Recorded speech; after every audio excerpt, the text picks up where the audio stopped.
Hey, Prime members, you can listen to Crime and Sports early and ad-free on Amazon Music. Download the app today. Rakuten is the smartest way to save money when you shop because you earn cash back at over 3,500 stores. Fashion, beauty, electronics, home essentials, travel, dining, concert tickets, and more. Your favorite stores like Lowe's, Levi's, and Nike pay Rakuten to send them shoppers. And Rakuten then passes on a part of that payment to its members as cash back. You're already shopping at your favorite stores. Why not save while you're doing it? It's a no-brainer. Membership is free and easy to sign up. Get the Rakuten app now and join the 17 million members who are already saving. Cashback rates change daily. See Rakuten.com for details. That's Rakuten. Your cashback really adds up. In the depths of an Atlanta forest, a clash between activists and authorities ends in tragedy. I'm Matthew Scher, and on my new podcast, We Came to the Forest, we expose the hidden truths behind a shootout that left one activist dead and countless lives forever changed. Binge all episodes of We Came to the Forest ad-free on Wondery Plus.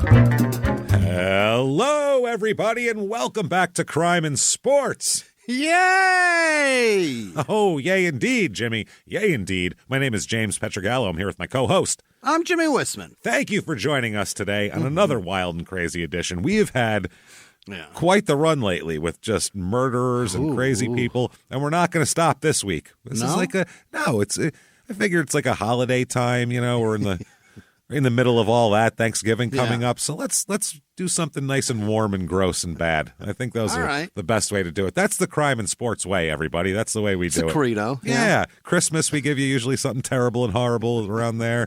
That's what we do. So today, no different. First of all, head over to shutupandgivememurder.com if you're looking for anything crime and sports related or small town murder. That's where you get all the merch, everything from coffee cups to skateboards. Can be yours right there. Tickets to live shows, you name it, it's all going to be right there. So you definitely also want to listen to Small Town Murder and your stupid opinions as well. Make that part of your Monday routine, your stupid opinions, because it is hilarious. Want to find out what British people feel about Taco Bell? Because we have it for you. It's right there. And what happens when a lube isn't very lubey? Then what happens? Sticky lube shouldn't happen. It's more glue than lube. Then it's hair gel at that point. We have all sorts of crazy reviews, so check that out. Lots of fun there. You certainly also want to get Patreon. Patreon.com/crime in sports is where you get all the bonus materials. Anybody $5 a month or above, you're going to get everything. The whole back catalog, couple hundred bonus episodes to binge on. New ones every other week. One crime and sports, one small town murder, and you get it all, damn it, for the price of a mere cup of coffee. That might not even be good. That's the thing. Probably not. I guarantee you'll laugh at all this stuff. A cup of coffee could be a bad cup. Then what'd you do? You wasted it. You could have had all those episodes. Think about that. That's probably good. It's got vegetable oil in the creamer anyway. That's what I mean. Think about these decisions you're making with $5 here and there. Better spent. This week, what you're going to get for Crime and Sports, bonus-wise, is we're going to talk about roller derby. Oh, great. What the hell is up with roller derby? What's that? What exactly is... Because we have a lot of listeners who do roller derby and stuff. Oh, yeah. I'm like, that's really cool. Is it like wrestling? Is it real? How do you score? How does it work?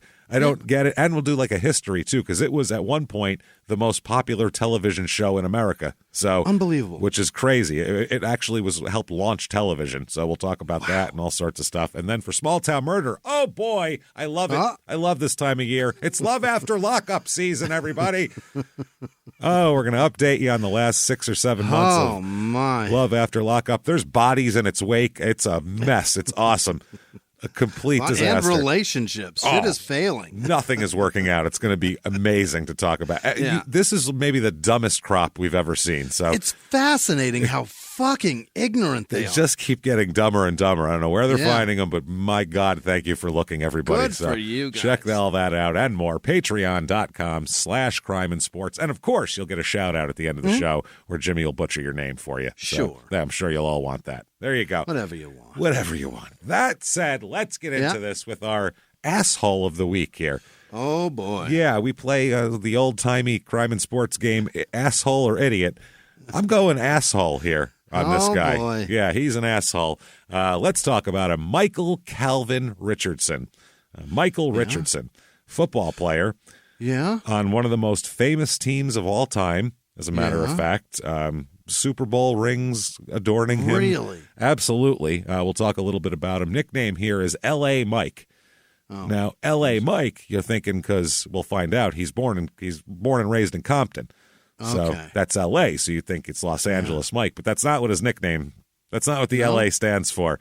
No, Buddy Ryan gave him the nickname, Coach Buddy Ryan, and it's definitely not complimentary, and it's fucking hilarious. So wait till we get to that. So here he is. He's born May 23rd, 1961. And like I said, in Compton. He's a Compton guy. He's a defensive back when he gets older here. 6 foot, 187 pounds. He plays cornerback. That's a so, DB, it's a perfect size DB, especially for when he played in the 80s. Right. Now, guys are a little taller. You like that. But back, because these receivers are 6'4". So, God damn it, they're so big. When you got a guy like that, it's hard to defend him when you're 5'11". That's not easy. And especially when they have ups like they do. Right. That's the other part. Like Megatron was, fuck, man. Yeah. The Lions were god-awful, and he was such a spectacle because he's an enormous target. Just throw it anywhere near Lob him. it. Away from the defenders, and he'll figure it out because unbelievable. He's so long and then athletic, too, on top of it. And he was smart the way he did shit. I think he's 6'5", 6'6". I mean, these guys, they're so huge. Fuck. It started with Randy Moss being ungodly fast and 6'4". There was no way to defend him. So they've tried to get taller corners, but you have to have a corner who's quick enough to keep up with these guys, too. So and that's so hard to do. It's really hard to find. And anybody that's over 6'4", they want him running receiver anyway. They want him as a receiver, or if they're bulkier, they want him as a tight end. These light tight ends that you see now all the time. So, he goes to Compton High, which I have a friend that went to Compton High, actually. Yeah. And a nickname for the school's, the mascot that they had is... Oh, boy. It's a bit much. It's you know what it is. It's a bit... Yeah, I don't like it. I don't even like saying it. I get what they're going for. I don't. What is it? What's it for? It's the Tar Babes. I know, but... Which is... Because the tar pits are there. The tar pits. Yeah, Southern California is famous for the tar pits, and that's what it was. So that's what it's supposed to be. Yeah. And Compton wasn't when this high school came about, too, Compton wasn't even a black area. You know what I mean? Right. So, but now it doesn't. When my friend, whose name was Tay, was telling me that he played for Compton, he played basketball for him, and told me that was their mascot, I was like, for real? I go, get the fuck out of here. That's not real. And he goes, it is. It's not. He goes, yeah, it is. I was like, get the fuck out of here. I said, on your shirt, it said that across it. He goes, yeah. Oh, God. All right. Whatever. So, anyway, that's what's going on there. He goes to Arizona State, as we'll talk about. So really? He's a Sun Devil, as Jimmie will know. Ends up playing for the Bears later on. We'll talk all about it. So, is that right? Yes. He's on the most famous defense that's ever existed. So 1985. That's right. We'll talk about it here. His father's name is Blue. Okay. Blue. That's his first name. Yeah, that's what they call him. And his mother's name is Bobby. So Blue and Bobby. Blue and Bobby. He's got 6 sisters. My Christ. It's 6 sisters and him. 5 of them. My. 5 of them are older than him too. Wow. So he has 1 younger sister. So imagine the amount of babying that went on there with 5 older sisters. Yeah. But that's crazy. It's not even like they just wanted to have a boy, so they kept trying. Because when you have another one that's a girl after, you don't even have the excuse of we're just going to keep trying until we had one. I feel like they had the boy. Okay, yeah. They had the boy, and then they're like, "All right, we've turned the tides. Now we're having boys. Let's even it up. And let's start having boys." And they had another one, the girl. They were like, "All right, fuck it, shut it down, shut it down. No more, bro, shut it down. Turn the coffee machine off." I can't. We only have a certain amount of bathrooms. We can have no more daughters in this house anymore. This is crazy. So yeah, he'll have a son and a daughter later on who we'll talk about. Doesn't name them after him, so that's helpful. Yeah, that's helpful, I guess. Interesting. So his mother Bobby's a teacher, and his father's name is Blue. His real name's Calvin, but he goes by Blue. Everybody calls him Blue. He's an Air Force veteran, and that's probably why. They said he kept his family in military shape type of deal. You know what I mean? Tough guy. Yeah. A childhood friend of Michael said, quote, he would drive around in his camper and you could do no wrong if he was in the neighborhood because he was watching over everybody. So in a camper? Just driving around eyeballing the kids in a camper. Hey, stop doing that. All right. Mr. Richardson said to stop. Mr. Richardson in his RV told us no. Seems like he could have picked a more fuel-efficient model for that, just for money, you know? Gas costs money, so he's driving around getting 3 miles to the gallon. He might as well have sold ice cream while he did it. It's probably a second home so he can write it off. That's true. That's so he true. doesn't care. He might as well have sold like bomb pops and snow cones and shit because he's riding around and making contact. Moving that thing. Yeah, you're driving around 5 miles an hour. Get a fucking song going on. 5 miles an hour with the wear and tear. You got oil changes. Yeah, so. that's what I'm saying. Come on, man. That'll tear your car up. This guy also said his mother and father were incredible people who raised the community. I don't think he raised it it up, not they raised all the children. I don't think not is like what he burning said. it down. Yeah. So more like in Deadwood when they say Seth Bullock raises up the community. I think it's one of those. He raises the camp, and so I think it's that sort of thing. So he had 6 sisters, like we said, and a friend of his, the same guy, said, quote, they always babied Mike. As exactly what you would think would happen. Yeah, fuck yeah. He's going to turn into a doll, for Christ's sake. They're going to start passing him around. Yeah. And, even if one of the girls or 2 of the girls doesn't give a shit about kids, that's still 3 other older sisters that are passing you around. So they said he was always the center of attention, being a boy and being one of the youngest. He had a personality, he had talent, and he was good looking. The girls had to take a second seat. So, I guess he was the star of the family because he was the only boy. And he seemed special in some way, so they all had personality, James. Yeah, Jesus. they all all hands on deck in making Michael okay, which is going to be think about between that and then being an athlete, the level of pampering you've received. Lord. The real world, shiny gold balls, good for him. The real world is going to kick you right in the taint someday. unless you're Tom Brady and you make $500 million or whatever the hell he made. You better buckle up for a fall. His ass has never been chapped from all the wet wipes. Never. Every day it's powdered. Just moist and powdered. Powdered fucking lovely. His whole ass. Unbelievable. It's still baby soft. He's 60-something years old right now. You could still Not probably... a wrinkle in his ball bag. Nothing. No. Smooth balls. His balls look like an old actress's face, just pulled tight. Jesus Christ. Like Glenn Close's face. Just tight. Tighten right up. Ratcheted. So when he was growing up in all of this, he was born in 1962. So Compton wasn't a bad neighborhood back then. No, it was a pretty decent place. Middle class. Yeah. It was a middle class neighborhood. It was, there was a lot of people that worked at, there was a factory there, or some sort of air thing. I can't remember what it was. Carrier or some shit? Engine factory, something, but a lot of the residents worked there. It was that sort of deal. Then things started to change after the Watts riots in 1965. Once the Watts riots happened, all the white people fucking ran away. So they moved to Orange County. They moved to Orange County, and then this happened. So then by 1970, by the time he was 9, it went from being a real nice neighborhood when he was born to having the highest crime rate in California by 1970. So and another Calvin that'll go by Snoop moving next door. More Calvins, not blue.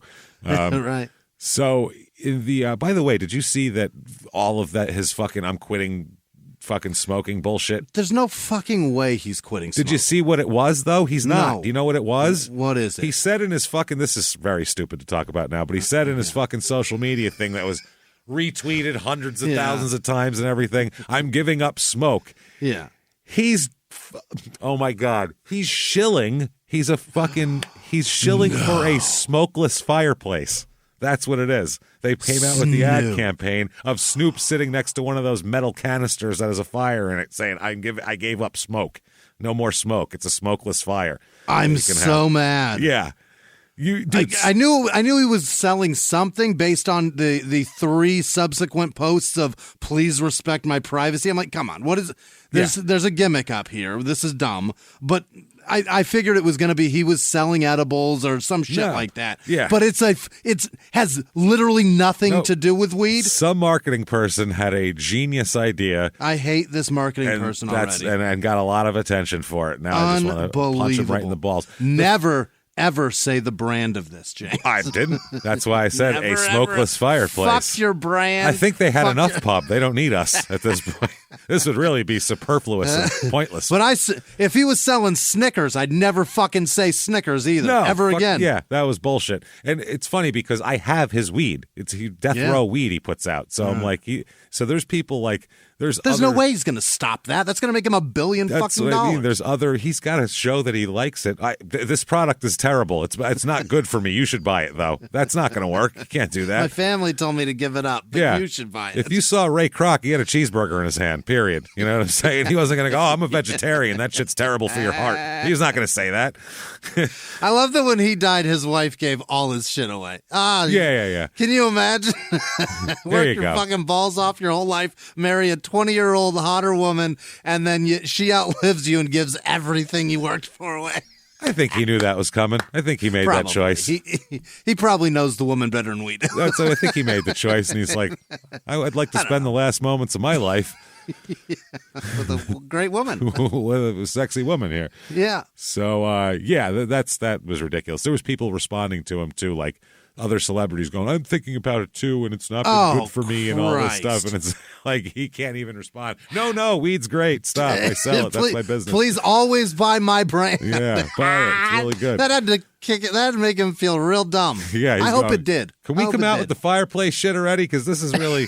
This is killing my brand. This is fucking me up. Fuck your brand. Oh, man. So, anyway, Compton got worse is the point here. And Stoop was from Long Beach, not Compton, by the way.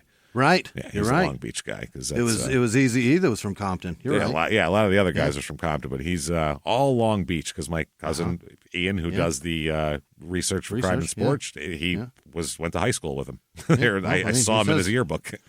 I don't think he's ever said he's from Compton. I think he always said LBC. It's always Long Beach. Yeah, it's always Long Beach. In his yearbook, though, his name is Cortazar, not Calvin. Huh. His yearbook, it says Cortazar Brodus under his name in the yearbook. Wow. Maybe it's just because Calvin's easier to spell. He looks 9. It's funny. So he still does. Yeah, he still looks 9. So he's just a mess, this guy. Now, we'll talk about, I'll give you an overview of what's going to happen here. And this is what he says, Michael Richardson. This is after football, after post-football. This is when he thinks everything is settled. And it's not, by the way. He's going to have way more shit to do. Boy. He says, I just lost focus. On football? On everything. He's like, you know what? Let's do it in their own words here of his whole life. And then it's going to really make a lot of sense later he says here. So here we go. In their own words, quote, I just lost focus.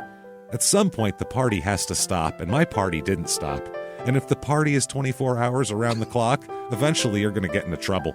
Unfortunately, I had to experience some pain to change, and that's a real motivator. Sometimes the fire gets hot enough, you have to get away from the place where you get burned, and it takes some people longer than others to change. I just thank God for who I am today. I'm definitely a different person today. Did he say ain't no party like a death row party because the death row party don't stop? 24 hours, baby. That's what he said. That's basically what he said. And then it gets too Unbelievable. hot. Yeah. All metaphors. Very, like just a weird, like oblique fucking, it's sure did. Strange. He's a strange, keep that in mind. He's going to have a football career, have some problems, and then he's going to think he's all good now. And that's his I'm good now speech, okay? Wow. And then something way worse than he's ever done happens after that. So, oh boy. I thank God for who I am today. I'm definitely a different person today. Remember that for later. Okay. He said he started using all sorts of substances when he was about 13 is when he started getting really? And this is the early 70s too. And yeah. This is real loosey-goosey. Yeah. Like when I grew up in the 80s, like as a there was I saw drugs around and stuff and like, the house and this, Sure. Yeah. But you knew You knew who was doing what where. Yeah. In the early 70s, it was way more loosey-goosey. So he said, his friend said that he, to his knowledge, that Richardson wasn't doing anything except smoking weed, though, around 13. That's when he started with that, though. But when he was about 14, his friend said that he observed Michael now hanging out with and talking to gang members, people who are obvious gang members. You know your neighborhood, you know who's in a gang. You know who's who, yeah. Yeah, he told Richardson, his friend said, to stay away from them. You shouldn't fucking hang out with those guys. And he said he didn't. He said he stopped hanging out with those guys when he gave him kind of a heads up. His friend said, I never knew him growing up to be part of a street element or involved in drugs. He was an athlete. That's how I understood Michael. Street element. And that's a lot of times too when you get like when you get a bad neighborhood where there's a lot of gang activity and shit, you'll get if someone's an athlete, basically that person's kind of exempt from shit. There's different classes, and like the athletes are like, they're not expected to be street people. Like they're not expected to hang out with gang members and do all that, but they'll still get a certain amount of respect. You know what I'm saying? Yeah. Because they're athletes. So it's a different level. It's, you know what I'm saying? It's like a musician or something too. They can hang around that gang member and not have to do anything bad either. That's what I mean. They get that, like, he's got to go and shit gets weird because he's an athlete. And it legitimizes that quote unquote crew because they've got an actual dude that's going places, hangs out with us. That's a big deal. And then the athlete feels tough and cool because he's hanging out with the cool street people, and so everybody it's mutual copulation one way or another. It's a circle jerk. So. Yeah. That's what he does. He's playing football. He loves football. He's very athletic. He's tough, and he plays linebacker in college or in high school. Really? So he's smaller, but in high school you can get away with that. Sure. And he was an All-American at Compton High. Is that right? Absolutely. He was the first defensive player to win California Player of the Year. So that's how good he was. Wow. First defensive player to pull that off. That's impressive. That's really impressive. People were after him big time. Recruiters, it was all hands on deck here in 1979. He chose Arizona State. Interesting. Could go anywhere. Why did he choose Arizona State? Oh, my, because ain't no party like a Tempe party. That's because the Tempe party certainly don't stop. And that's exactly why he chose Arizona State. Is that right? Yep. And especially back then. ASU has slid down the list of top party schools because now they're into like... Now, if you go there, you're like, there's a shitload of Indian kids doing engineering. They don't look like they're up till 5 in the morning party because it's 7 and they're doing work. So I don't see that happening. Is there a giant math program around here or something? Because where are all the blonde girls in cutoff shorts? That's not. Yeah, I don't see. They don't exist anymore there. No. And it's once they moved because frat row because of all the rapes and stuff that were happening down there. They moved fucking. No, James. I swear it has something to do with it. This college is so fucking crazy that they were like, we have to physically move where people are because there's too many rapes. It's just rape after rape. We really got to move stuff. But it was driving up the crime rate on campus, so they moved all the frats and sororities off campus. And since they moved all that shit away, fuck off. No, that's your responsibility now. Campus security has no part in this. Wow. We'll be investigating none of this. We know more rapes are going to happen, and we don't want any part of it, essentially. But as soon as they got rid of all that shit, all the parties fucking dropped. They plummeted. Yeah. There's nothing there anymore. And now it's just like a lot of engineering stuff and math stuff. And I mean, I'm sure there's some partying still, don't get me wrong, but it's not what it was. Right. It's an old man thing to say, but when I was in high school and when I probably should have been in college, that's about the peak of when the cool stuff was there. Yeah. It started to drop off. Not that me not being a part of it made it uncool, but as soon as I stopped being old enough to go to that shit, it plummeted. Their whole outdoor shit Jimmie didn't show up to the party, so. You know what? No, put the keg away. He's not coming. The guy that all the girls said no to won't be here. It's no. Seriously, shut it down. No, don't hand out any more cups. We're not only start the party if he shows up to be told to go home. Yeah, we're not. No, we're not raping tonight. It's off. It's off. No, the Friday night rape is off. We're not doing it this time. All the sexual criminal activity. We're going to stop that now because Jimmie's not here. Yeah, we were keeping it warm for Jimmie, but he's not coming, so fuck it. Never mind. But that's why he went party school. That's and in the 80s, it was a top party school. Yeah. Mill Avenue was the shit. I mean, yeah, he loved it. Plus, he liked the idea of living in Phoenix because Phoenix was a much smaller place back then. Sure. For him, man.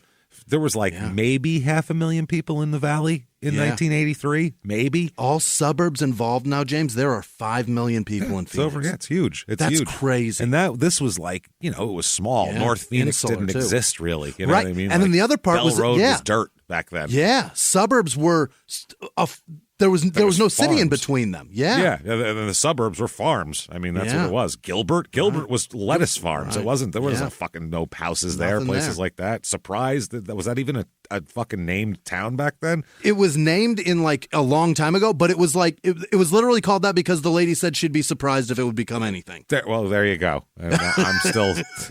I agree with her. I still agree with her. I'm surprised anybody lives there every time I go there. Yeah. It's this is a big surprise that people came all the way out here. It's a big surprise. Cars make it out here. I'm pretty surprised about this. I got to be honest with you. This is just the desert. There's nothing here. This is bullshit. Oh, man. So a teammate and friend of his said, "We partied. We drank a lot of alcohol. We smoked a lot of pot. Toward our senior year, cocaine got introduced, and we started doing cocaine." Oh, this is early 80s. I mean, in Phoenix especially. Phoenix has never been a hard place to get drugs. That's one thing about Phoenix. At any time, never been difficult to get drugs there. That's an early adopter of recreational cocaine use, I think, too, in Arizona. Because I don't recall that time of life knowing. Well, then I was a child. In New York, it was huge. It was huge. Oh God, yeah. In New York, it was huge since the fucking early 70s. I mean, it was, the first place it got big. Well, there in Miami, obviously. Yeah. My sister's dad got arrested for cocaine possession in 88, and my mom was like, "Where do you even find that?" Everywhere. Go to the Circle K, Mike. Everywhere. Trust me. Plenty of it. I remember her saying that, though, and I was just like, what? Really? I get you some if you're looking. I'm 8. I'll find it. Yeah, I know a guy. Trust me. Somebody's mom's got that stashed away, and he knows where it is. I was just baffled that I'd already seen it in movies by then. I was baffled she was so baffled. Yeah. Really? Wow. Okay. Seems easy from the footage I've seen. Ma, you're pretty sheltered. Yeah, Jesus, Ma, get out more. Get out more. You're lame. So the thing is, though, when you're fucking 20, this doesn't affect you on the field. Yeah. Unless you're doing it to an extent where you're hungover on the field and all that. You're 20. You bounce back when you're 20. Oh boy, you're fine. So he's fine. Out in the sun, you sweat it out. You're okay. That's what he did. Running a mountain. Yeah, that's it. There you go. You're fine. He's moved to safety in his freshman year because a little small for linebacker in college. Okay. He's thin is the problem. It's not the height that's the issue. He was 190 pounds. Yeah, he's a 187 is not a linebacker. Yeah. I mean that's rough for a linebacker. So he does great at safety right away. Excels. Yeah. He's named an honorable mention in the All Pac-10, and he won the team's Outstanding Freshman Award. Fuck. So, I mean, he's a bad motherfucker. 1979 with ASU, they're 6-6 under that Frank Cush asshole. Who I believe, yes, this is when he left. He only coached half the season this year. Really? Yeah, remember he got fired for the whole issue. For abusing all these kids, yeah. He got shit canned for that, and then obviously gets hired by Baltimore because you want to give that guy a fucking promotion. Well, and ASU can fucking suck it with their high horse of we fired him because he was bad. You named your fucking field after him. Yeah, then they named the field after him, and then he was there all the time. You're not ashamed. Yeah, you're not ashamed. No. Eat shit. And also, I love when a coach like that goes to the pros because you know for a fact they're not going to succeed. It's the reason why Bobby Knight never coached in the NBA, because if you treat a fucking pro like that, they'll knock you on your fucking old ass. I dare you to say some shit to Sprewell. Dare you. That's what I mean. Well, a football team. You're going to go to an NFL team, and you're going to tell a man who's 30 years old and has 3 kids and a mortgage and puts food on his table by knocking other grown men fucking unconscious. You're going to grab him by the face mask and yell in his face. He's going to spike you on the fucking ground like a ball. You nuts. You're going to need a couple new hips, Cush. And the reason why John Elway is a fucking Bronco is because he would not play for Frank Kush in Baltimore. Is that right? Yeah, it wasn't that Baltimore sucked or they were a shit franchise. He said, I'm not playing for that asshole. And his dad was a coach, too. His dad said, you're not playing for that asshole. He's an asshole, and he coaches offense like shit, and I'm not putting you there. And John played him being in the Pac-10 because he was with Stanford. Yeah. His dad knew him because he's a coach, and he said, he's an asshole. I'm not letting my kid play for that fucking guy. It's not happening. I'll bet you they recruited him, and he refused to come here. To ASU? Possibly. Yeah. That's possible. I'm not sure. Go there, but whatever. Yeah. He was hip-hop's biggest mogul, the man who redefined fame, fortune, and the music industry. The first male rapper to be honored on the Hollywood Walk of Fame, Sean Diddy Combs. Diddy built an empire and lived a life most people only dream about. Everybody know ain't no party like a Diddy party, so. Yeah, that's what's up. But just as quickly as his empire rose, it came crashing down. Today I'm announcing the unsealing of a 3-count indictment, charging Sean Combs with racketeering conspiracy, sex trafficking, interstate transportation for prostitution. I was up. I hit rock bottom, but I made no excuses. I'm disgusted. I'm so sorry. Until you're wearing an orange jumpsuit, it's not real. Now it's real. From his meteoric rise to his shocking fall from grace, from law and crime, this is the rise and fall of Diddy. Listen to the rise and fall of Diddy exclusively with Wondery Plus. Have you ever gotten a message out of the blue? Maybe you ignore them. Or maybe you end up in conversation. Maybe they tell you about an amazing offer. I can really show you how to make some money. And maybe that gets you into a lot of trouble. But this isn't a story about people like you, the people receiving these messages. This is a story about the people behind the messages, on the other end of the line. Thousands of them, working in a microcity built for scammers. From Wondery, the makers of Dr. Death and Kill List, comes Scam Factory, a new series about survival at the expense of others. Follow Scam Factory on the Wondery app or wherever you get your podcasts. You can listen to Scam Factory early and ad-free right now by joining Wondery Plus in the Wondery app or on Apple Podcasts. Yeah, so anyway, that year they go 6-6. So there's a mediocre ASU team. And that's why you get fired. Not good. But listen, you to don't all beat kids and lose. That's the thing. If you beat kids, you better be national champion. Whatever, yeah. You better be national champion. There is a shitload of NFL players on this team. There is 1, 2, 3, 4, 5, 6, 7, 8, 9, 10, 12 NFL players on this team. I mean, say what you want about beating kids, but it makes them successful. Yeah. 3 NFL quarterbacks on the roster this year. Who? That is fucking impressive. They have Mark Malone. Remember, he was he's a very traditionally handsome guy with a mustache that was on ESPN a lot in the late 80s, early 90s doing the football stuff. Mark Malone. Really? Yeah, he's on prime time. He was a quarterback for ASU. Yeah, huh? he was Pittsburgh's quarterback in the 80s for a long time. He replaced Bradshaw.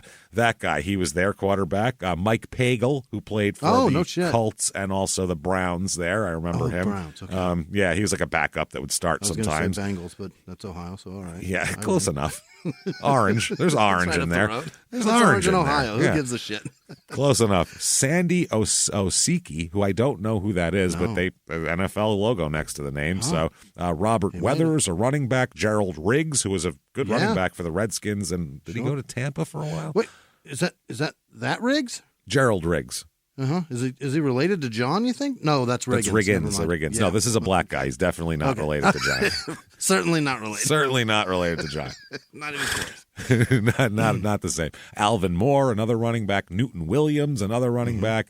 Wide receiver John Mistler, Bernard Henry, and Melvin Hoover, which is a great name for a fucking receiver. Hell yeah. Hoover. You throw him the ball, he just sucks it right in. He can't get away from him. It's a great name. And then 2 tight ends too, Ron Wetzel and Jerry Bell, also in the NFL. So Cush beat him into the NFL. Oh wait, and then also Vernon Maxwell, not that Vernon Maxwell. Not that one. Ron Brown, another one. So actually add 4 more, and then Mike Black, another guy who made the NFL. So all these guys. He played in 12 games. He had 2 interceptions that year. Mike did. Okay. Does pretty well. In 1980, he makes the second team All Pac-10 under Darryl Rogers. They went 7-4. He had 8 interceptions that year. Sophomore year. Yeah. Yep. Honorable, All-American honorable mention, and AP All-American honorable mention, and teammates voted him defensive MVP in his sophomore season. Wow. That's some good shit. That's pretty impressive, man. That's very impressive. Interceptions is very impressive. That's a lot. Yeah, well, your teammates being a sophomore, too, because back then nobody came out early, so there's fifth-year seniors on the team. Shit, and you were a true sophomore. You were playing your redshirt year. So, and he's taken 8 away and given the ball back to the offense. That's huge. Yeah, and that'll get you the team MVP. He played in 11 games that year, had 8 interceptions, and he not bad at all. 2 touchdowns too, actually. So he returned 2 for touchdowns. So Jesus Christ. He's nasty. I mean, that's a monster. Yeah, he's a monster. Well, he is a monster. We'll find out. But on the field, yes. Yeah. So as a junior, he really, really had a good season. He leads the league again, or leads the team with 6 interceptions, and which interceptions, a lot of them are luck. A lot of them are just errant passes that go through some hands and bounce. Yeah. It's rarely like well played coverage and then taken away. It's rarely a one-on-one matchup down the sideline where you take it from the receiver. Right. Yeah, those happen, but I mean, sure. When you get a guy, it's a misrun route with 11 picks on the year. He 5 of those were tipped up in the air into him, or it's just luck involved. It happens to happen over time. So, but he has 6. So between 6 and 8, there's not a big difference. That could be 2 balls that weren't tipped. He is named a consensus All-American that year. Jesus, which he becomes just the 6th player in ASU history to be a consensus All-American. 6th ever in history. Yeah. Wow. First team All Pac-10. And ASU that year finished at 9-2. Wow, thumping them! Yeah, that is awesome. He was an All-American. He appeared on Bob Hope's NBC Christmas special in 1981. The man met with the Bob All-American. Hope. Yeah, they used to do those every year. The Bob Hope Christmas special, where they'd have all these different. Anne Murray'd come fucking sing a song, and then they'd bring out the whole All-American football team for some reason and show them to you. Here they are. There's a guy. There's a guy. So, not the team's getting better. He's getting better. Yeah. Not too bad. Did he stay 4 years? Yes, 82. Wow. He is team captain in 82. Hell yeah. I mean, that's fuck, man. So he's a leader too. That's the other thing. Not just defensive captain, team captain. He finished the season that year with 127 tackles. That's crazy for 11, 12 games. That's a lot. Named a consensus All-American, becoming just the 2nd ASU player to accomplish that twice. Second. He had 112 tackles in 1 season? 27. 127 in 1 season? Yeah, which is that's got to be the most ever. That's like an NFL linebacker rate of tackling. That's 10 tackles a game. If your safety has 127 tackles, your defensive line is porous, because that means a lot of running backs are being... Do they even play? Yeah. That means a lot of running backs are getting past that first level, and that's not good for you. Are you sure that's not his career at ASU? No, that is his season in 82. Wow. That's a lot. They might blitz him too. I don't know. He's a safety, but he has probably a linebacker mentality. He's also 2-time Playboy Magazine All-American, which that's a party. You get to go play. They have that, and you'd get to go to the Playboy Mansion. Are you serious? Yeah. Oh, yeah. They used to do the Playboy All-American team, and Hugh Hefner would have all the guys. Nobody would not show up to that shit. No. Yeah. I gotta go. Even some of those fucking Christian guys from Alabama would be like, well, I can't be rude to the man. It's Mama's birthday, but I was invited. He got all them titties out for us. I can't tell him not to. It's just rude, Mama. They went through the trouble of unclasping those bras. You know how hard that is. Mama, I'm telling you right now, Mama, I'll be here for next year's birthday. Mama, they said the lupus wasn't that bad. You're going to survive. It's going to be okay. I promise you. And keep your sugars down. Keep your sugars down. They done took you 1 foot. You don't want to lose the other. So that's what he did. Yeah, he went to go party there, which I imagine that was quite the fucking party in 1982. Oh, forget it. You were just doing lines of coke off of boobs in 82, right? That's what the party was. There was no treating women nice back then. No, God.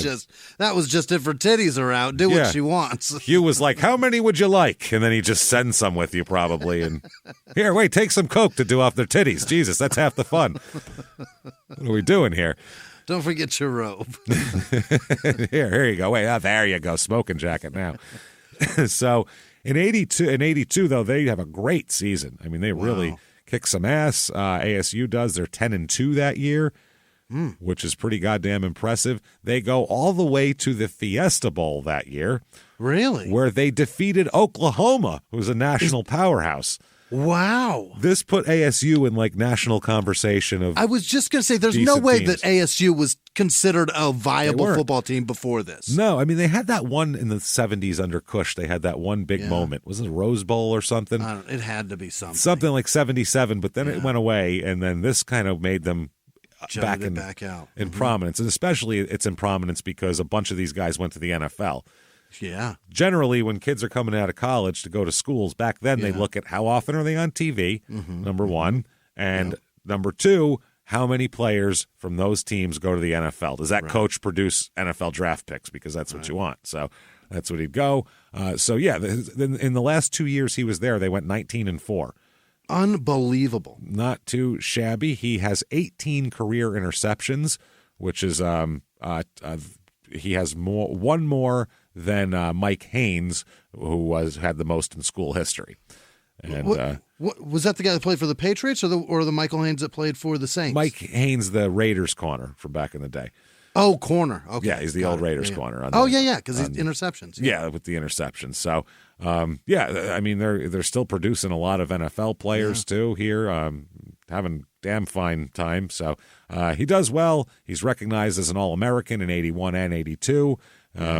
Doing fantastic. So, April of 1983, NFL draft comes around. The storied 1983 NFL draft. This is the most famous draft in NFL history. Yeah. There's an amazing, fucking incredible documentary about it. From Elway to Marino. Is that right? The ESPN one. Have I seen that?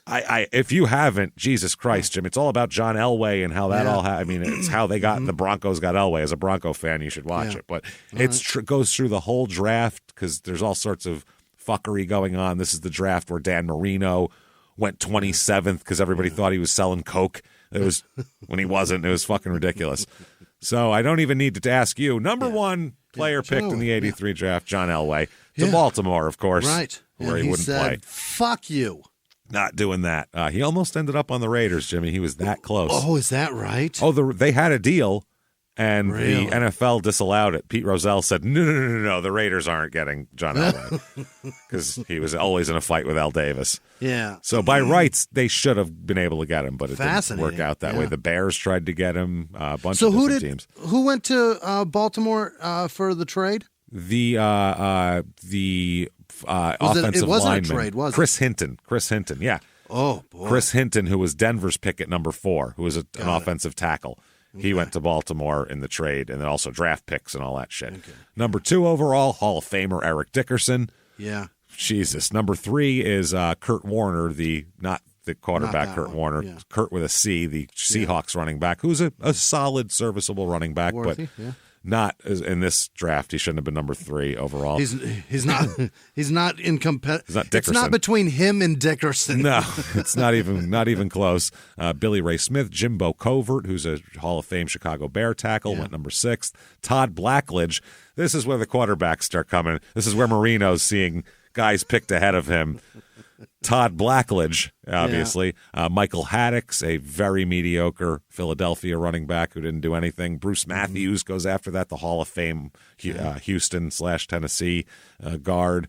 Terry Kennard, the Giants defensive back, goes after that. Number 14 is Jim Kelly. Oh, wow. And he said, the one place I will not play is Buffalo. I don't want to fucking live there. He's from Pittsburgh. He said, I played in Miami. I don't want to fucking go to Buffalo. I'm not going back to that shit. And that's the team that drafted him. He went, fuck. And then he went and played in the USFL for 2 years because of that. I'll tell you what, I'll play here if I get to disappoint all of you fucks 4 years in a row. 4 years. I'm going to get you back for making me live here. So Kelly, that's a decent pick. But then Tony Eason after that is picked. Again, not anywhere near Dan Marino's fucking skill level. Other guy, Willie Gault, the Chicago wide receiver, who's really good. Joey Browner, who's an excellent Minnesota defensive back for years. Gary Anderson, who was a longtime Tampa Bay running back in San Diego. All these guys. Gabe Rivera, who was he was a really, really good nose tackle who was a big tough son of a bitch in Pittsburgh drafted him, and then he got in a terrible car accident and broke his neck like immediately. Oh, no. Yeah, terrible. Jim Jeffcoat, the Dallas defensive end. Ken O'Brien, 24, at quarterback for the Jets. Ken O'Brien. Ken O'Brien. And then number 27, finally, Dan Marino being picked. So he's like, Ken fucking O'Brien, you pick over me? Okay. All right. Blackledge? Blackledge, Ken O'Brien. I remember that. I remember those names. Watch me in the Hall of Fame. Watch me put on a green jacket. And then Darryl Green, the Hall of Famer, Washington cornerback for years. So in that first round, 6 Hall of Famers. Wow. Incredible draft. Then finally here, his teammate, by the way, Arizona State teammate, is the first selection of the second round, and that is Vernon Maxwell. He gets picked there. And then finally, number 33 overall, right after Henry Ellard, the wide receiver for the Rams for years, who, by the way, was the other side of the other side of the field from Flipper Anderson, your buddy. I do have a Christmas ornament to never forget it. That Flipper is not a dolphin. People wear T-shirts to remind you that Flipper's not a dolphin. God damn it. God damn it. So number 33, the Chicago Bears choose Mike Richardson. So he's ready to go. And other good players drafted in the second round. Darryl Talley, the great linebacker for Buffalo. Roger Craig goes later in that. The San Francisco running back. And then the Raiders. Yeah, he goes later on. So quite a few good players in this draft here. Not too shabby at all. And then obviously I have to ask you, who's the first player picked in the 5th round of the 1983 draft, Jimmie? You'll never believe it. Randall Cunningham. Sounds like somebody's agent got drafted by accident. They looked at the sheet and they were like, oh, yeah, him, that guy. But they accidentally read the agent's name. Sid Abramowitz. That guy played the NFL? Sid Abramowitz. Sounds like a real name of one of the Beastie Boys. Are you kidding me? Sid Abramowitz? That's an NFL player who went to Tulsa. Sid Abramowitz went to Tulsa. Out of Tulsa, Oklahoma. Very disappointed. There's no bagels in this town. For 4 years, I've been walking, and there's nothing. It's just no bagels. This is ridiculous. They make beef donuts, for Christ's sake. He'd be walking around Tulsa like me, walking around going, there's no fucking sauce in this town. Where is it? So that's amazing. Oy vey, my cholesterol. Oy vey, the cholesterol. All these hush puppies. My God. So, yeah, Sid Abramowitz, not your expected NFL draft pick there. He was picked by Baltimore. How'd he do? How was his career? Doesn't look good. No. 22 exactly. games is his NFL career. Wow, he got 22 out of it. He squeezed 22 out of it. Not too shabby, but not that almost great. 2 seasons. Jesus Christ. So he gets drafted by the Bears, and this Bears defense, even in 83, was really coming up as a badass defense. Yeah, it was very it was respected. Yeah, that 85 is obviously the peak of it. But on his first day of training camp, they said, you're going to switch positions, first of all. Really? We drafted you to be a cornerback, not a safety. So get on over there on the wing there, Chief. Interesting. Which is tough, yeah. So Leslie Frazier, who's a third-year cornerback, invited Richardson to stay on the field after practice to work on his technique and shit. Like, I'll show you footwork. Right. It's all about footwork, to not fall down running back. Body position. Yeah, position's fucking everything in that position. Yep. And Frazier said he was so eager to learn and very humble. So he loved him. He thought he was a great guy. He also connected with Richard Dent, who's a tremendous, amazing defensive end. One of the best. Jesus. Yeah. Dent, who was he was also drafted around this time. Hall of Famer too, isn't he? I believe he might be. If not, he's got to be in the Hall of Fame. I think he's one of those guys that we always go, why isn't Richard Dent in the Hall of Fame? Like I think he was like a Harry Carson who finally got in. I think he was one of those guys. But they were drafted at the same time, and they bought condos in the same building as well. Oh. So, they were hanging out. Dent said, he taught me how to play bones. His mother and my mother became tight. Like dominoes? Yeah. So, dominoes and the moms are hanging out. So hilarious. We're playing chicken foot. Fuck yeah. He said that he was amazed, Richard Dent was, at the amazing banana pudding that Mike Richardson made. That he makes. He goes, this guy can throw together a banana pudding like nobody's business, which is the last thing you expected me to say about him. Guy's got a blender, for Christ's sake. Yeah. This is unbelievable. He expected me to say, like, he can break up a line, get lines of Coke out faster than anybody else. No. Banana pudding is what he makes. Banana pudding and cocaine is his specialty. Better than a snack pack. It's amazing. Yeah, it's so good. Well, he said it was almost as good as his own mother's. Oh, and Mom makes it too, so he knows good pudding. Yeah, that's what I mean. He said his mother's is the best he ever had, and this is a close second. Wow. Michael Richardson's banana pudding. Yeah. Wow. So they ended up, they practiced in Georgia. Their training camp was down there for some reason that year. And they brought Dent brings Richardson to his mother's house in Atlanta to make banana pudding for her. To go, you got to see how good he can make banana pudding. So he had to go to this guy's mom's house and perform and make banana pudding for her, which is amazing. So the kitchen's that way. We'll see in a little bit. Man, Bears are 8-8 this year, and they needed a little more offense is the problem here. 8-8, Mike Ditka is the coach. And, this is a famous team. There's Mike Singletary, Richard Dent. If you're a wrestling fan, Mongo Steve McMichael is on this team. Hey. I mean, this is like Jim McMahon, all of the famous Bears guys, Dan Hampton. The Fridge comes in 85, so the Fridge will come later. Yeah, he was a rookie when they won the Super Bowl. Really? Yeah, that's why he was such a big thing, because he was a rookie. Wow. And he was considered so big at the time, which, obviously he wasn't compared to now. Now he's tiny. Now he's tiny, but this is quite the squad here of badasses. And immediately he becomes a starter pretty goddamn fast. Is that right? On a team like this, under Buddy Ryan and everything, that's brutal to break into the lineup that fast. And he plays all 16 games, starts 14 at cornerback, and has 5 interceptions and 2 fumble recoveries also. So pretty goddamn they weren't impressive. Playing when he was in high school and college. They all recognized this kid's got something different. He's got there's something different. He can just 3 different positions he's played at every level. He played a different position, and right away he gets it and he goes. His football acumen through the roof. Yeah, just amazing. So 84, they're 10-6. The Bears are. They go to the playoffs this year. This is like the warm up for 85, the warm up run. They go to the playoffs. They beat Washington 23-19. Then they get beat by the Niners, who go on to win the Super Bowl that year, beating the Dolphins in the Super Bowl. They lose 23-0 to the Niners. It was a very good team. The Niners. Boy, that was very good, and they got thumped pretty hard. Which happens? You got to go that. Oh, also Walter Payton. I forgot to mention him. One of those you just assume, obviously, and Walter Payton. When's the last time you saw a blowout in the playoffs, though? That's a fucking rarity, right? Yeah, I guess. I don't know. I have given up on the NFL. I can't remember a blanking in the playoffs, though.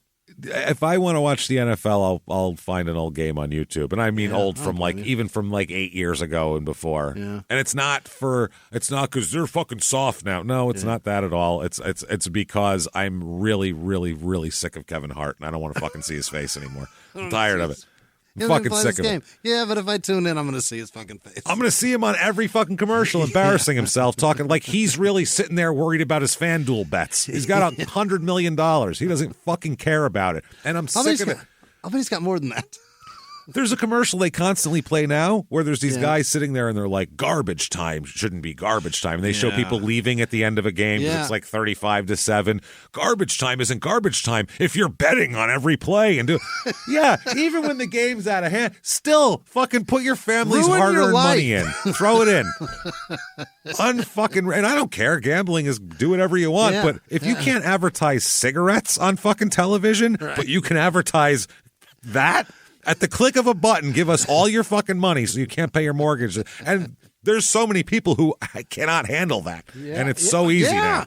And garbage time is when you throw your money in the fucking garbage. Yeah, throw in you can still waste your family's money on whether or not they will fucking get this 3rd and 6. No, stop. It's gotten out of control where this is we're going to see it's coming in the next 3 to 5. We're going to see so many stories about how much of this has fucking destroyed families. It's insane. I said, I don't care. It's anybody's. It's a vice. It's your problem. It's your business. I don't care. Don't fucking come to me. Exactly. I don't want to see a single GoFundMe about how this shit ruined your life. Go fuck garbage yourself. Time turned out to really be his own garbage time. I'm sick of it, though. Threw your 401k away through garbage time. Yeah, I feel like if I'm not looking to find a place to gamble or join the Army, there's really no reason for me to watch a fucking NFL game because that's really all they want me to do. It's really fascinating. I'm not interested in either. How we've gone from Pete Rose can't be in because of gambling, and now they make all this as if these players are 100% involved in this. They're absolutely gambling on this. They right? just can't. They can't gamble on. They're not going to gamble on sports because their contracts are so big. They're not going to gamble on sports. They've got to have a fucking burner email that they got it linked to. Then there's no way they have their friends that these guys aren't doing it. Yeah, right. There you go. That's they have what their friends' place. But they're certainly being part of this since the beginning of time. Now it's just easier to do. Absolutely. It's crazy. Back in the day, they'd go to the bar, and their one friend he'd place the bets for him. That way, the guy wouldn't be. Yeah, that's how they used to do it. I mean, it was. It's got to be. They've got to be a part of this, so that it's just too accessible to act like none of these guys are involved in it. Yeah, it's fucking far true. Too accessible. Yeah. So, Michael this year, by the way, his rookie year, broke his wrist in October. Or actually, in '85, he ends up breaking his wrist, but he still plays hurt anyway. So, wow, that's not bad. The NFC Championship game, though, he had a hard time everybody did. They lost 23-0, but he couldn't cover Freddie Solomon, who did very well. And Buddy Ryan criticized him for playing poorly. And he said he plays bad on the West Coast for some reason. He said that happens to Richardson before. I don't know what it is. He said that he, quote, didn't play worth a damn and called him strictly an East Coast player. Oh, my God. Bad in that time zone, or I don't know if he just hangs out with his friends beforehand. Maybe, yeah. I don't know what the fucking deal is, but his nickname also. Okay, Buddy Ryan, the defensive coordinator, kind of a famous guy. If you're not familiar with Buddy Ryan, he's famous for being one of the most gruff. He's a great defensive coordinator, but a real lunatic. Like, there's a footage of him punching another coach on the sidelines, his own coach attacking him. They're on the same team. He hired him, for Christ's sake. So he's a crazy guy. He gave everybody nicknames all the time, and he called Richardson L.A. Yeah. So everybody thought he's from Los Angeles. That makes sense. L.A. Mike. He said, no, that's not what I meant it for. L.A. means lazy ass. Lazy ass Mike. He's lazy ass Mike, not L.A. Mike, not Los Angeles Mike. The guy's from Los Angeles, but I'm gonna destroy that for him. Lazy ass Mike. Hey, lazy ass Mike. That's a great nickname, though. It's hilarious that Mike probably didn't even know that for several weeks, right? Yeah, he told him, you're a lazy ass. L.A. Mike over here. I mean, that was it. Buddy Ryan would tell you anything. Wow. He's trying to break your ass down, Buddy Ryan. So, yeah, he does that. And everybody says, one of Al Harris's teammate said, quote, Mike was very easygoing and laid back. I think sometimes that was being read as lazy. Because he's just not that rah-rah guy. Just a calm guy, yeah. And a lot of guys, too, and this happens to a lot of athletes, is if you're an amazing athlete and you look fluid and smooth, people don't think you're going at 100%. They don't realize you're trying, because you're not herky-jerky, but you're actually just like they always just say that about Joe DiMaggio. They said it looked like he was like just kind of jogging after balls, but he was flying. He was just very graceful. And so you didn't realize he was going as fast. And people would say that he was lazy. If he missed the ball, he'd be like, oh, Christ, if he ran harder, he could have got there. Yeah. Meanwhile, he was flying. He was just graceful. So I think that you get doomed a lot of times on that. Sure. If you're too good of an athlete almost. So anyway, 84, he has 2 interceptions. So good year there. 85, though. All right, here we go. The 85 Bears are 15-1. Wow, that good? That good. The only loss being that Monday night against Dan Marino and the Dolphins. Holy shit. Only team to beat him. And Dan Marino was torching records everywhere. So, that's to be expected. What week did they do that? Because they popped It was like week 14. It was late. Yeah, so the Dolphins team also celebrated it. Yes, exactly. When they beat them. Wow. Because they beat their undefeated season, because no one else would have fucking beat them. It wasn't happening. They were, wait till you hear these playoff numbers. And this was, if you were young and don't know, this team was fucking dominant. Yeah. This is the Super Bowl shuffle. Right. They made a goddamn song and posters, and the fridge was on every commercial. Right. And this made it okay for their quarterback to have that stupid haircut, a bandana, and those dumbass glasses. He was so famous though. He was on every commercial. Jim McMahon too. I mean, this was Walter Payton was on all these commercials. This was by far the glamour team of the United States at this point in time in football. So. A few miles from the glass spires of Midtown Atlanta lies the South River Forest. In 2021 and 2022, the woods became a home to activists from all over the country who gathered to stop the nearby construction of a massive new police training facility, nicknamed Cop City. At approximately 9 o'clock this morning, as law enforcement was moving through various sectors of the property, an individual, without warning, shot a Georgia State Patrol trooper. This is We Came to the Forest, a story about resistance. The abolitionist mission isn't done until every prison is empty and shut down. Love and fellowship. It was probably the happiest I've ever been in my life. And the lengths we'll go to protect the things we hold closest to our hearts. Follow We Came to the Forest on the Wondery app or wherever you get your podcasts. You can binge all episodes of We Came to the Forest early and ad-free right now by joining Wondery Plus.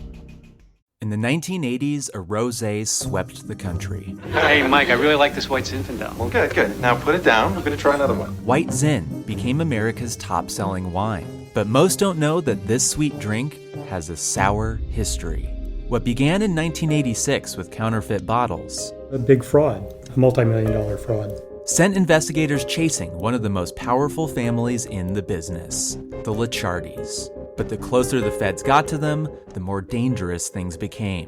It's a story of deceit. At the time, I was paranoid. Threats. You touch my kids, I will kill you. And murder.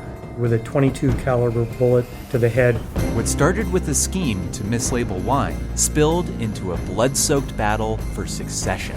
Welcome to Bloodvines. You can binge listen to Bloodvines exclusively and ad-free on Wondery Plus. Join Wondery Plus in the Wondery app, Apple Podcasts, or Spotify. In the 1980s, a rosé swept the country. Hey, Mike, I really like this White Zinfandel. Well, good. Now put it down. We're going to try another one. White Zin became America's top-selling wine. But most don't know that this sweet drink has a sour history. What began in 1986 with counterfeit bottles. A big fraud, a multi-million-dollar fraud. Sent investigators chasing one of the most powerful families in the business, the Licciardis. But the closer the feds got to them, the more dangerous things became. It's a story of deceit. At the time, I was paranoid. Threats. You touch my kids, I will kill you. And murder. With a .22 caliber bullet to the head. What started with a scheme to mislabel wine spilled into a blood-soaked battle for succession. Welcome to Bloodvines. You can binge listen to Bloodvines exclusively and ad-free on Wondery Plus. Join Wondery Plus in the Wondery app, Apple Podcasts, or Spotify. Huge shit. They are 15-1, stomped the shit out of everybody through the season. They won against the Giants in the divisional game, 21-0. Jesus, blank them. Shut them out. Then they go against the Rams in the championship game and beat them 24-0. They shut out both of their both weeks to get to the Super Bowl. Both of them. Not fucking around. Then they go play New England and absolutely shit hammer them. I mean, they gave the ball to the fridge and let him get a touchdown. Like, they were fucking around by the end of it. There's a lot of garbage time. There was a lot of garbage time. You could have lost everything you've ever worked for in the garbage time of this game. What was that score of that Super Bowl? 46-10.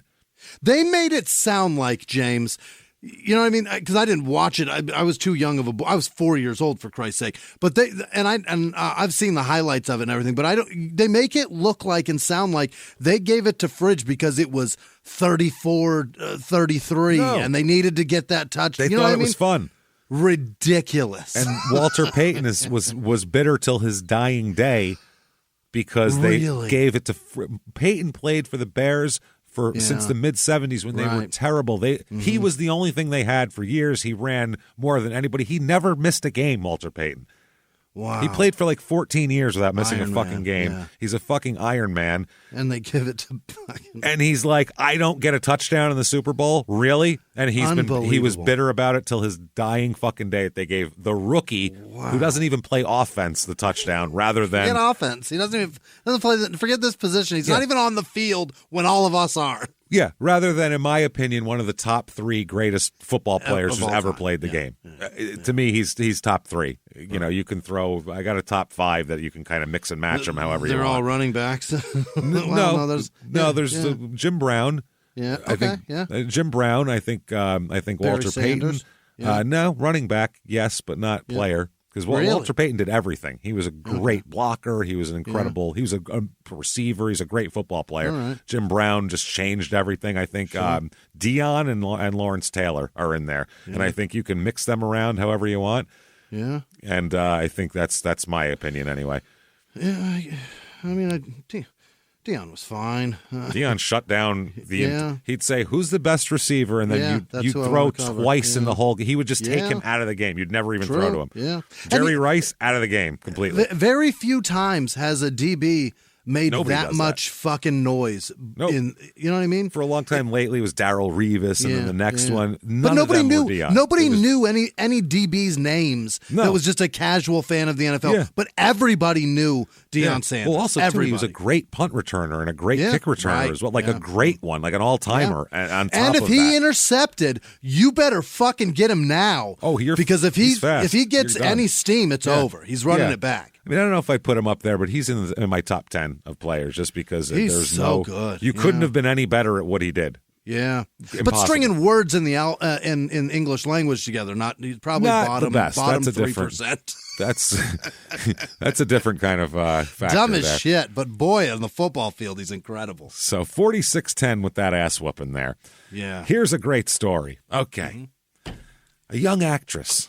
All right, not like a child, an adult-aged young woman, actress. Young 22. Yeah, came to visit him in Chicago for a weekend during the 85 season, a girl he was talking to, and his teammates were like, yo, that girl is fucking fine as shit. Yeah. That girl is hot. God damn, where'd you get her?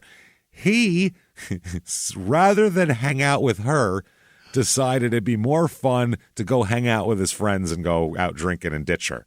What? So he ditched her. And the girl was real pissed off and never wanted to talk to him again and told him to go fuck himself. And do you know who that was? Brooke Shields. Halle Berry. You fucking idiot. What a moron. What a fucking idiot. Halle Berry. I think I'll go out with the guy. This is the level of dumb we're working with here this week. I'd rather go do coke than maybe sleep with and marry, perhaps. Maybe have a relationship with the top 5 hottest woman on the planet. An 85 Halle Berry? Oh, forget it. Oh, my Imagine God. you're a young man, you're 23 years old, and 85 Halle Berry walks up to you and they say you can either have sex with her or hang out with your friends, who you can hang out with anytime. What would you rather do? See you around, guys. Tell you what, no. You can either have sex with her or we'll bring your dead grandfather back to life and you can hang out with him for the evening. You'd still go, sorry, Pop. Pop had a good run. I'm just going to say that. Pop lived his life. If Pop saw her, he would know that this is the right decision. He would tell me, you know what, I had a good run. I want you to have what I never had. How was she? She must have been 19 then, Yeah, right? she was young. She was so young. Yeah, young on the rise. And wow, he's a fucking idiot. And he said his friends, as she got famous too, they all would make fun of him more and more and more. Like, oh, look, that's your girl, you dumb shit. Yeah. That chick Billy Bob Thornton banged in she's Monster, hot. you Yeah. idiot. Damn, she's hot. So he was, Buddy Ryan liked to blitz a lot, and they would blitz him. The cornerback blitz was one of Buddy Ryan's famous things, which he didn't really like doing. He's a coverage guy, so he wasn't real into that. So he ends up being demoted to second string during the beginning of 1985, but then he won his job back in training camp. Buddy Ryan just wanted to fuck with him. Yeah, he wasn't going to demote him. He was just trying to motivate him. He was trying to put a fire under him, and he said, Buddy Ryan later said he's really matured and got his priorities straight. He realized he's going to lose his fucking job if he didn't. So yeah, that's not bad. Then here he was on the he's in the Super Bowl Shuffle video, which not the entire team is there. He's got his white wristbands on, and he's one of 9 with shuffles or with solos in the shuffle. Yeah. Wow. So 9 guys, and it's Jim McMahon, Walter Payton, all the real famous guys. He's in the mix. That's how Michael big he Richardson is. gets a shake. Yeah. Here we go. Quote. This is his words from the song. This is his rap. Here it is. Oh God. I'm L.A. Mike, and I play it cool. They don't sneak by me because I'm no fool. I fly on the field and get on down. Everybody knows I don't mess around. Hell yeah. I He can rhymed break down and around. down and around. I can break them, shake them any time of day. I like to steal it and make them pay. So please don't. Please, you're going to use in a rap? How often is the word please used in a rap? You impose your will. You tell them what to do. If football and rap are neither of those are please activities. So please don't try to beat my hustle, because I'm just here to what, Jimmy? Do that Super Bowl shuffle. Super Bowl shuffle, bitches. That's right. He rhymed shuffle and hustle? He didn't rhyme shit. They didn't write this. Someone wrote this. But There's a marketing. He has to say that? Yeah. There was a marketing company that put this together, and they picked the guys, and they did all gave this. them the words and said, all Say of this this. rhymes. Say this. Okay. And they went, okay, and they said it. And then this is the same marketing company who, by the way, did the Wrestle Rock Rumble as well. That's why they sound exactly the same. I'm just here to do the Wrestle Rock Rumble. Remember that? It's the same thing. Yeah. I'm just here to do the Super Bowl Shuffle. Same shit. Well, the wrestlers sell it better still. Oh, yeah. Well, they're used to doing promos. Football players, they don't go, I don't know, get your promo better. You just go out and play. They don't care if you can talk or not. Wrestling, you got to sell it. I'm Greg Gagne, and I'm in a rage. You got to really... Remember that one? That was the best part. I want Brody, and I want him in a cage. Yeah. And the look on his face, too. He's like all red. I'm in a rage.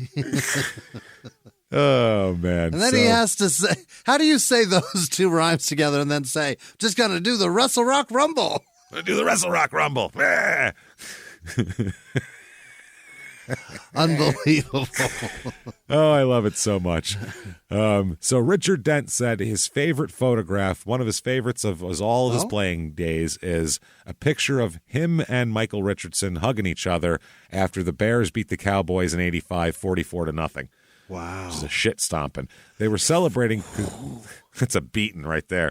They had Not even two in garbage shutouts time. in the playoffs, right? And they had a garbage time regular season pummeling the Cowboys. That's how that defense was. They would just tighten that vice around you and just beat the shit out of you the entire time. By the fourth quarter, you had nothing left to give in garbage time. You've been beaten.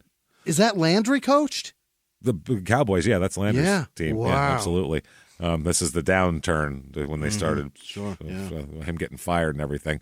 But Dent said he had just scored his first NFL touchdown on a 1-yard interception return, and Richardson had scored his first touchdown on a 36-yard interception return on the same Both got day. one on the same day. Wow. And Dent showed the picture and said, me and my best buddy, we had a lot of fun together.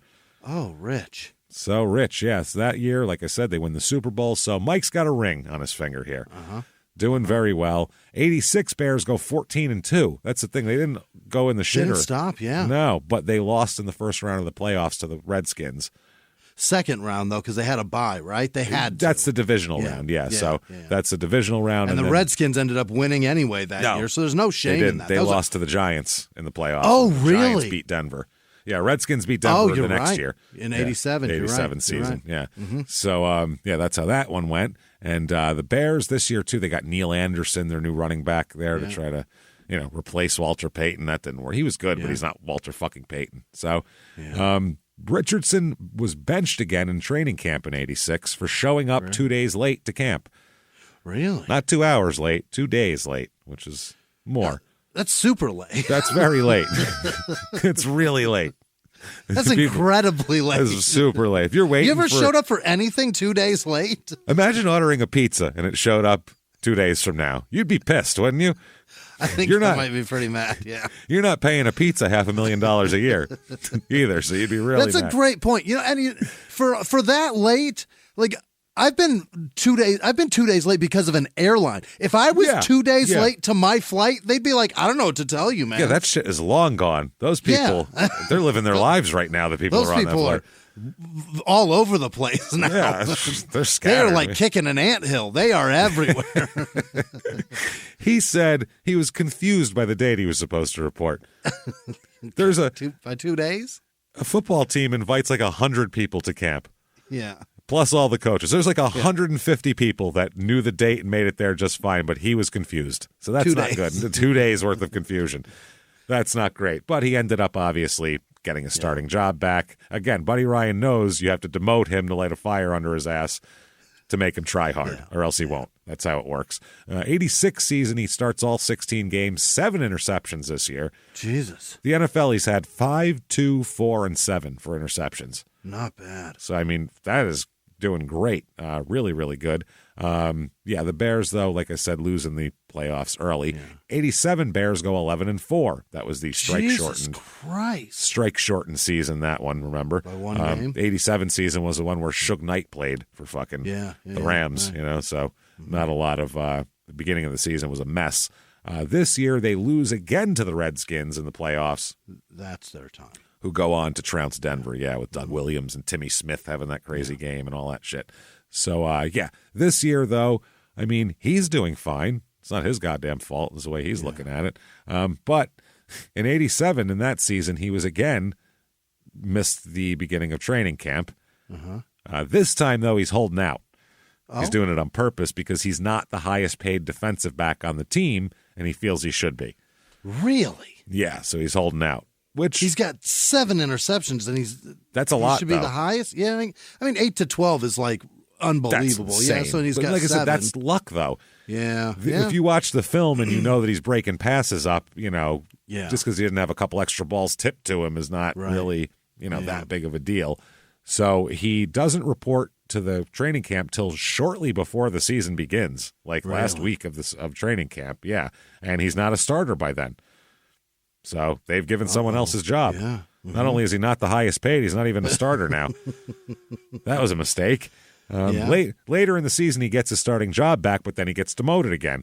So he only starts 6 games this season. What the fuck? Yeah. All because he held out. He's fucking himself. He had no interceptions. Yeah. Nothing. So now he's not worth paying highest. That's what I mean. They've made him. They go, oh, you think you're worth something? We'll make you not worth anything, which is, that sucks. So 1988 Bears go 12-4 again. They were really a force in these 80s, but then they would get knocked out of the playoffs. They beat the Eagles in the divisional round and then got trounced by the 49ers 28-3, who went on to beat the hell out of Denver. No. That was a close game against Cincinnati. Sorry. Okay. That was the drive down the field with Montana. Yeah. Mm-hmm. Not the catch. That was 81. Oh, that long ago? Yeah, that was Clark in the back of the end zone. This is the march down the field. March down the field. I think John Taylor got the last touchdown, if I'm not That's mistaken. the catch, isn't it? No. That's Dwight Clark is the catch in 81 against the Cowboys in the Taylor's NFC Championship. the tight end that streaked across the back of the end zone? Taylor's a wide receiver. Oh, he was a rookie in like 87, 86. He was Who's the other tight end across the back? In 81 or then? That's 81? 81 was Clark, Dwight Clark. That's right. You're right. It's Clark. I see the name on it right now in my head. Yep. And the footage, too, is older. It's that 81 footage. You're right. It's not the 80s. The gold looks much more dim. Yeah. Now, the 88 Super Bowl was the one where Tim Crumry snapped his leg in half, and they kept showing it wiggle back and forth, the nose tackle for the Bengals. God. And they kept showing it because it went like just like a fish. It flopped back and forth. Is that the one that Stanley was supposed to play in? I don't know. Oh, yes. That is the one. In the mud, yep. That absolutely is the one. And they lost because of him. That didn't help at all. Idiot. So, the Bears, they're going to the playoffs, but they're not the same as they used to be here. In 88 this year, coming up, he gets his job back, but then he's only benched for one game because he failed to show up for a morning meeting the day before the game in Los Angeles. Why does he keep doing this? You can't just not show up. He said, misunderstanding. Okay. The meetings are the same fucking time every week the day before a game. It never changes. But it was in his hometown? It was in Los Angeles, yes. See? I wonder what happened. Yeah. The head coach said, I don't believe you. Yeah. You're out partying with your friends, stupid. I know you. Yeah. Then they lost in the 88 championship game, the NFC championship game to the 49ers. Richardson got burned on a 61-yard touchdown pass to Jerry Rice, though. It's Jerry Rice. Show me a defensive back who never got burned by Jerry Rice. But you don't want that right then. No, they lost 28-3, though. You're blaming him? It wasn't even close. The offense, he didn't score 3 points. Did they expect to shut the Niners out and win 3-0? If not, don't blame him. If you lost 7-3, blame him. Yeah. You lost 28-3. Shut the fuck up. So, he was very mad at him for that, and they kind of talk shit about him for that. That's crazy. You didn't even your whole team didn't even put 7 on the board the whole game. Ridiculous. Yeah, I think that's a pissed off coach that's just looking to punch somebody. So, He coming up here in the 88 season, this will be his last season with the Bears, 88, okay. Richardson. Mike Ditka tells the press that he thought Richardson should have his vision checked because he wore glasses off the field. So he should make sure his vision's good because he's getting burned. When asked about the glasses, Richardson said the lenses were not prescription and he wore them because he liked the way they looked. Because I just wore them because they look cool. Hey, Coach, there's not even any lenses in these. Yeah, they're just glass. So that's really weird. And his friend said, quote, he was into being just right, making sure his hair was right and his clothes. He was a pretty boy in some ways like that. Uh-oh. So, yeah, a lot of cornerbacks are like that, though. Yeah. They like to look pretty and be put together, and there's a certain style to a cornerback, you know what I mean? It's much like a wide receiver. There's a certain... But you better be fucking great on the field if you want to keep pulling that shit. The cornerbacks are your fighter pilots of the, you know what I mean? They're on the edge. They're all out there all alone with they're in dogfights every play. They're risking their job every fucking play. Yeah. Like, and embarrassment. Right. Risking embarrassment big time because if somebody burns you, it is like, that guy got burned, and it's a whole thing. It must be great to have played back then because today, holy fuck, man, the reels on YouTube you can type in any defensive back burned. And they've got a fucking a super cut of every play he's ever had of him getting fucking just torched. Absolutely, it happens. Back then, it would just stand out. So the Bears leave him unprotected in Plan B free agency. So they don't even Plan B. They want to abort him. They just don't even want him around. He's getting Plan B'd. He got Plan B'd. That sounds rough for a player. $50 pharmacy. He's getting shut out. Yeah, it's fine for if you're doing whatever you got to do, but for a player who's already 26 years old, we're going to Plan B him. That seems a bit harsh, right? That is tough. A little old for that. Yeah. So he signs with the Raiders. Really? Signs with the Raiders. Yeah, they love a hard-hitting defensive guy, and he's on that Bears defense. It seems like something Al Davis would want. What year is this? This is 89 season. Okay. Mike Shanahan's the head coach. Oh, wow. Really? At that point, yep. And he makes Richardson a starter in training camp, but then in a preseason game, he gave up 3 touchdowns. Preseason. Oh, fuck. And the Raiders cut him. Wow. They fucking cut his ass. So later on in the year, he's going to be picked up by San Francisco for the end of their run, which is good for them because this is the year they beat the Broncos in the Super Bowl, I believe, right? 88, yeah. They have the 89 season. So January of 89, though, he appears in Playgirl magazine with Richard Dent and Dennis Gentry, another Bears player. Naked? Wearing Speedos. Okay. That's not standing next to each other in Speedos here. So how crazy is that if we'd never heard of Richard Dent today, you and I would be giggling about his name being Dick Dent. Yeah, Dick Dent, we would. But because I know him as Richard Dent, as an amazing football player, I didn't even correlate that until now. He's such a badass. He's earned Richard. You know what I mean? Like he's just earned it. He's so good. That's not Dick. That's Richard. That guy is Richard, man. I don't know what you're talking about. Old Dick Dent. Old Dickie Dent. So the 89 49ers are 14-2. They're a juggernaut. They're awesome. They beat the shit out of the Vikings in the playoffs. They beat the Rams 30-3 in the championship game. And then they that was a horror. I hated watching that. I love Denver. And they crushed them 55-10 that year. And it could have been more. It looked like they were like, all right, we'll take it easy now. Feels like it could have been more. They chose not to pour it on in garbage time. It feels like they were just being nice after a while. It felt like there wasn't any gambling on games or something. Strange, right? Not Weird. Mainstream, at least. Yeah. So this is Joe Montana's your starting quarterback and Steve Young's your backup quarterback. So Jesus Christ. Hall of Famers all over the place. Wow. Just looking at this roster, you got like Matt Millen, Tim McKyer, Guy McIntyre, Ronnie Lott. These are like legendary names, Hall of Famers, Charles Haley, fucking Pierce Holt, who was a great player, Brent Jones, the tight end. So many good fucking players on this team. Who was their running back? Roger Craig. Roger Craig. Yeah, Roger Craig. And, they were great. Tom Rathman at fullback. Remember him? They were great, man. What a good team. I hated them. Bill Romanowski on this team, Jerry Rice. Jesus Christ. Yeah. We know all about him, everybody. That whole team is just it's just Hall of Famer after Hall of Famer. Yeah, it's crushing. So this year, he only plays in 3 games with San Francisco. Yeah, and doesn't still really gets do a ring. Anything here. Yeah. It's weird that he, after this, nobody wants him. Really? He's done. This is his NFL career. It's over. He gets to pummel the Broncos, get a Super Bowl ring, and walk away and get nothing else ever again? I don't know. I don't think he even got a ring, though. I don't think he was on the team through the playoffs. I think he got dumped. He only played 3 early, huh? I think he played 3 earlies, yeah. So it's pretty sad. He went from being, I should be the highest paid defensive back, this is bullshit, to 2 years later, he's out of the league completely. Done. Yeah, and a lot of wide receivers have pulled that shit and become the highest paid wide receiver. It works. He became the least attractive player in the NFL. It's goddamn incredible. So, he was only 28. He's done. What the fuck? Yeah. Dan Hampton, the lineman, said that he was very good. He said, quote, he was more than competent, which is a compliment from him. Yeah.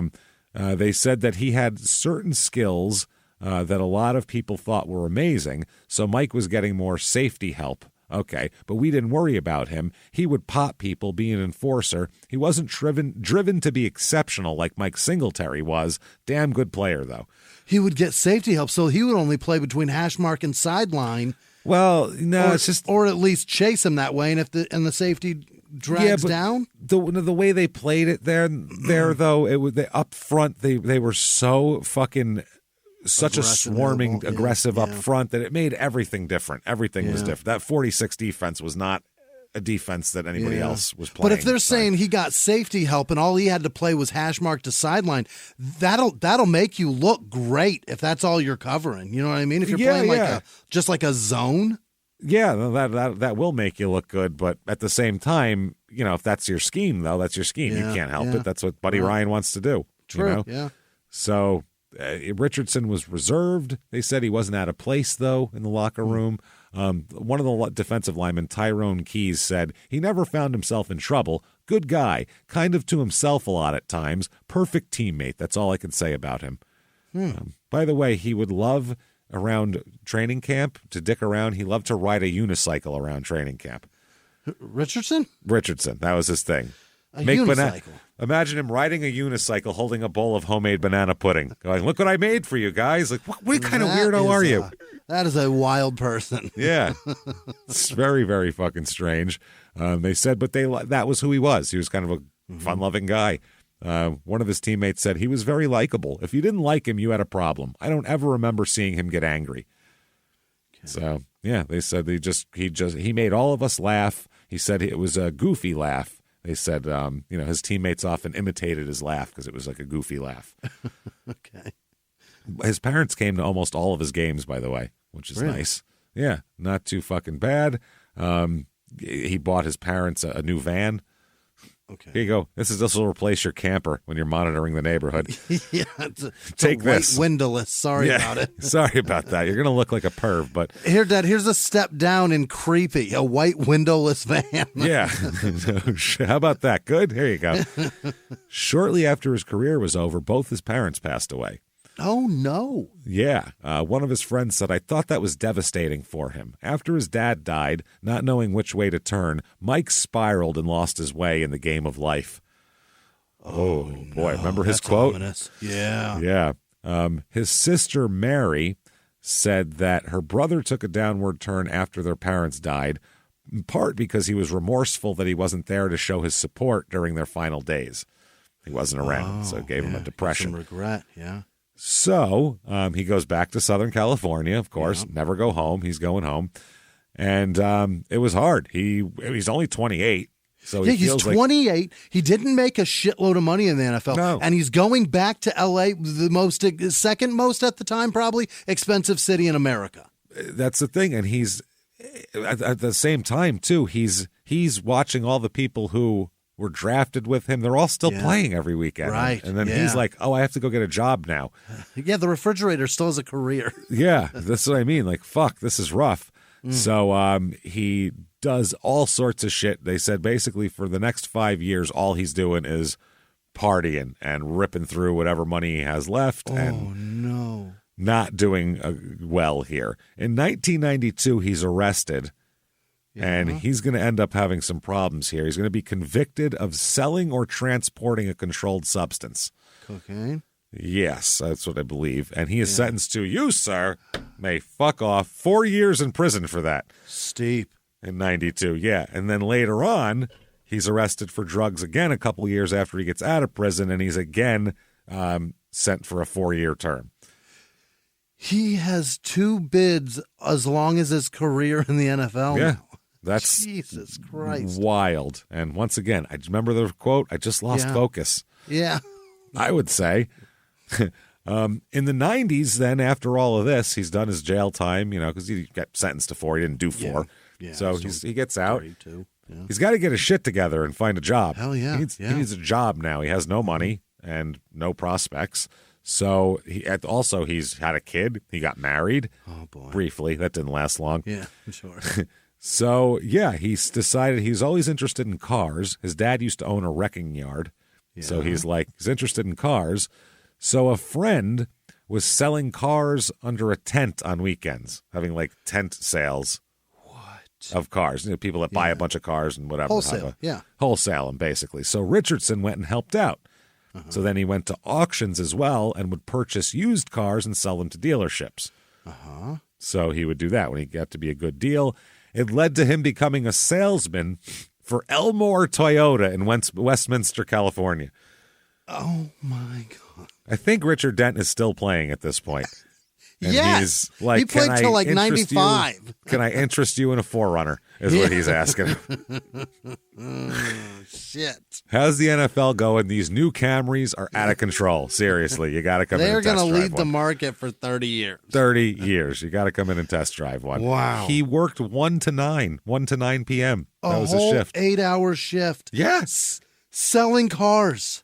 That's it. But the thing is, for him, that 85 Bears, that is really a stamp because he was in the Super Bowl Shuffle song, so he can use that in regular life into something small like car dealer, something little like that can really make a big difference for you to make a decent living.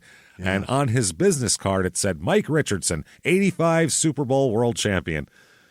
Oh my God. Yep, that's on his business card 10 years after the fact. Do you think Oliver Miller has that on his business card at the Toyota sure dealer? Shit hope so. What is his business card for? 1992 Western Conference champ. He sells cars. Oh, God. Oliver Miller will eat for food. Is that what he says? I'll put on an eating display if you'll give me more food. Yeah. He'll put on a display that will shock you and your family. And then he gets more food for that. That's what he gets the reward. Will eat for food. Oliver Miller will eat for food. Oh, by the way, 93 Western Conference champion. Oh, man, he would wear a Super Bowl ring while he's selling cars. He has to, right? Let me show you some of the features as he's waving his hand around in Wave front that of him. big, fat fucking ring all over the power windows. Have a diamond catch the sun. Oh, this is my Super Bowl ring. Have you happened to have heard of William the Refrigerator? I was on that team. Have you seen the Super Bowl Shuffle? Want to hear? I'm L.A. Mike, and I'm here to say... How hilarious is that? He had to say, I'm lazy-ass Mike. I'm lazy-ass Mike. Lazy-ass Mike. And I'm here to say... I'm not as good at this as a wrestler anyway. That's right. I'd rather be doing coke anyway. I'd rather be doing coke anyway.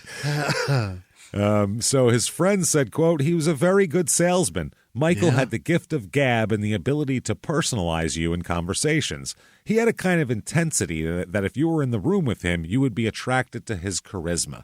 He's turned it from being sad and embarrassing to success. Fuck it. This is what I got. I got to run with it. I mean, you take everything you have and put it out there. Why hide your best asset, which is you might know who I am. Yeah. Which makes you trustworthy. in a weird way. Right, It makes you, oh, I know him, yeah. He wouldn't sell us a lemon. The man played football. I know that guy. I saw him on TV. Whereas if it's some guy you never met, he could leave tomorrow, run away, you never find him. What was that guy's name? Chip, Chad? I don't even fucking remember. He got a tattoo on his neck. That's all I know. Oh, God. No wonder why I didn't. I knew this was going to happen. So he said one day he wanted to own his own car dealership here. In 2003, he's asked by a newspaper to reflect on his career. Oh, boy. In the NFL, he said, this is funny, it was fantasy land for me during those 7 years. I was a celebrity, and I enjoyed all the perks that came with the fame of being a Super Bowl champion. Yeah. I bet. Yeah, that must have been great. So, 2006, routine traffic stop in Garden Grove, California. Oh, no. Oh, yeah. They pull him over. This is Mr., I'll sell you a Camry guy here. He is found with 28 grams, which is an ounce, by the way, if you're not a drug person. It's a good amount. He's found with 28 grams of rock cocaine and 10 grams of meth in his car. Oh, no. Not good at all. Why did he do that? Because that's what he's selling, fucking drugs. Yeah, that's why. because fucking cars ain't he's enough. selling coke. Yeah, his lifestyle is, I like, back then he probably made himself $70,000 a year and made comfortable living at least. Yeah. He went out, had a car and a house and pay his mortgage, but that's not living it. I'm L.A. Mike. I'll get you anything from Corollas, Camrys to coke. I'm L.A. Mike. Anything with C's, come to the dealership and come see me. Come and go with me. Camrys, cocaines, or Corollas. I got it all. Jesus Christ. So he's facing 13 years in jail for this. Yeah. Which is a lot. Yeah, because that's and holy shit. Well, in 2006, the 3 strikes is over, right? I believe so, It's gotta be. At this point. You'd be an asshole to enforce that in 2006. Yeah, but that's in 1991. This is fucking life for him. Yeah, this is like fucking White Mike. There you're going for forever or whatever his name was. There's White Boy Rick. White Boy Rick. White Mike. Yeah. Why do you say White? Oh, that's The Wire. The Wire's White Mike. Yeah, you're right. It is. The Wire's White Mike. He's the other drug dealer on The Wire. You're I'm right. thinking White Boy Rick, but I'm seeing White Mike. Okay, so they. People also, his family comes up and says that his drug dependency is probably fueled or exacerbated at least from head injuries from his playing days. Oh, so CTE causes you to be a drug addict with a fucking ounce of coke? So it doesn't cause you to sell drugs, not just to do them. It causes you to set up a business, which is interesting because at the same time, so he had CTE in college then when he was doing coke? When did this start exactly? Right. Because he's been doing coke since 82 here, we're talking about. The coke is the C in CTE? I think so, yeah. So his friends and family came to court. 3 of his sisters provided letters of support, and another sister who's an attorney with Chicago's international law firm Meyer Brown LLP at the time, and also was the former Chicago building commissioner and later on became the president of the Chicago Board of Education. Jesus. Yeah, she's fucking serious. She flew in to speak on his behalf as well. Is she going to say that CTE stands for Coke Trafficking Enterprises too? She said, listen, guys, you got to know about this stuff. Wow. She told the court of her days as a law student when the judge she was clerking for died and her brother supported her financially and gave her a place to stay as she studied for the bar. Okay. She said that had been the role he had taken with other family members, she said. That has been the approach he has taken with respect to friends. That has been the approach he's taken with respect to teammates when they have fallen on hard times or have found themselves on a path that was contrary to their interest and contrary to their societal interest. Oh. If you're down on your luck, he'll give you a free rust proof on that Camry. He's fine with it. He'll help you. Protection. It's all good. She told the court that her brother had simply lost his way. Okay. Got to wander back on the path. This is his 3rd time being arrested for drugs, though. That's a problem. She's going to say he lost focus? Lost his way? Yeah, he's lazy. L.A. Mike. What do you want? He said he took his life on a downward turn after both of their parents died and he had not been there to support them when they were ill. She said society would not be served by his incarceration and please give him time in a rehab program. But that doesn't say why you're selling crack. Right. I get why you're doing crack. Right. If we caught him with a crack pipe in his mouth, they'd be going, yeah, this guy needs help. Maybe help him. He's not hurting anybody. Got a problem, right? He's selling crack. That's not I'm addicted to crack problem. And meth. That's what I mean. Yeah. He's addicted to both of them. What the fuck?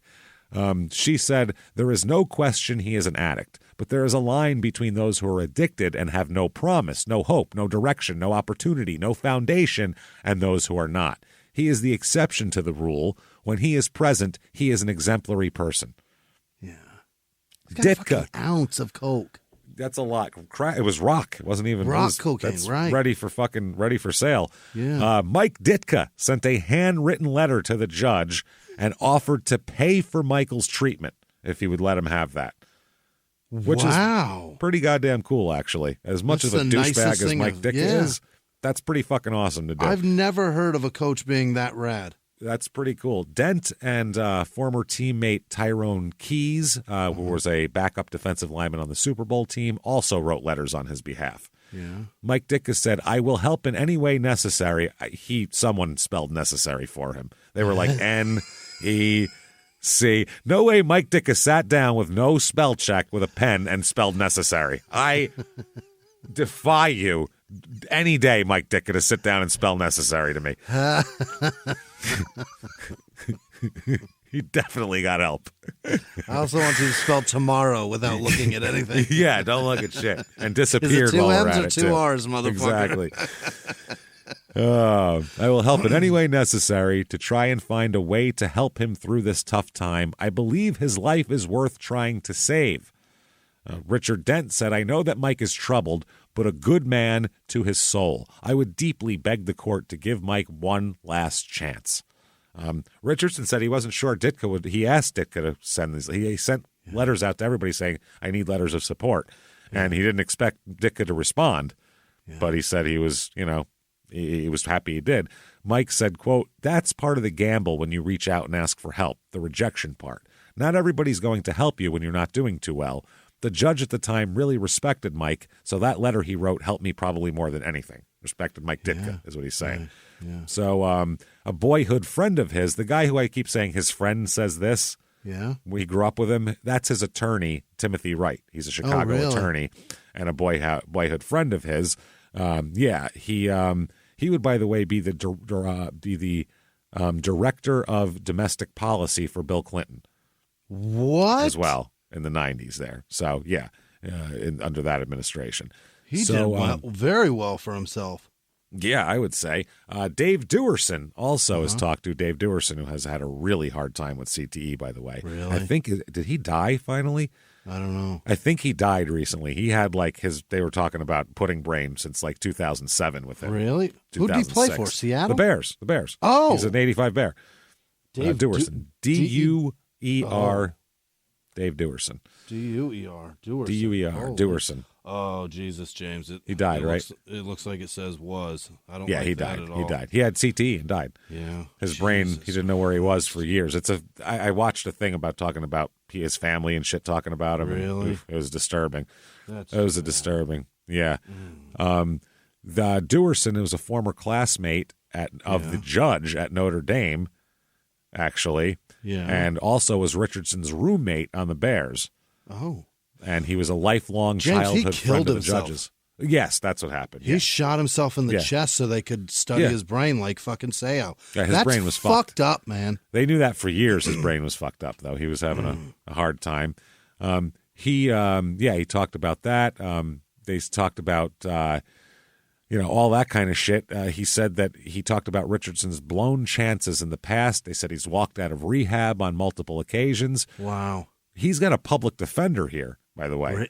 He's got nothing. Yeah, the public defender argued that none of the programs he was in provided sufficient motivation and control in keeping him there. And that's leaving an open door for the judge to go, I know a place where that has proper control to keep him there. I'll bet they'll keep him there very well. I have a place that I know of that'll keep him. Yeah. He said, the judge said, if I take a chance on you this time, what is to say that I'm not going to end up in the same predicament as the last 3 judges that have put you in a treatment program? Great point. Michael said, I just feel like I'm at a fork in the road. I feel like I am, for the first time, 100% committed to the actual process of change. Okay. the judge lectured him, saying, most people in your position don't have this kind of support. They don't have Mike Ditka writing handwritten letters to me. Yeah. And they said, why you put yourself in this position again is a terrible testament to the power of drugs, because it's clear to this court that you're a good-hearted individual. You've just gone terribly astray in your personal life because of the drugs. He said, you've reached heights in your career and your life. You've attained goals that few people in the world can ever attain. You're a Super Bowl champion. You tasted greatness. You have it inside of you. You have shown it in the community and your willingness to give back. But the drugs are going to crush it all, and it has already crushed a substantial portion of your life. He gives him, you, sir, may fuck off, 1 year in jail, suspending. He gave him the 13 years, but suspended 12 of them and gave him a year in jail. That way, if he fucks up again, he's going back to jail for 13 years. Yeah. So that is pending his completion of another rehab program, and then he's going to be placed on 5 years probation as well.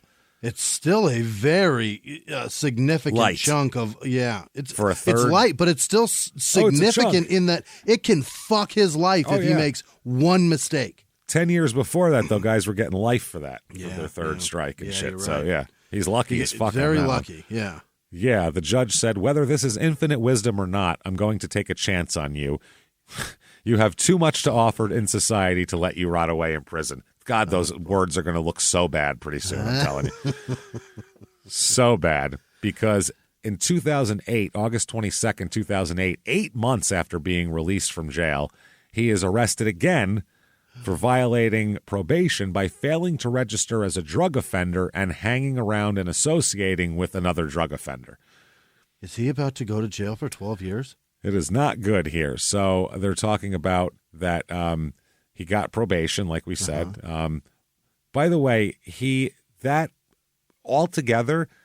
conviction was his, and hear me clear, 21st drug conviction that he's had.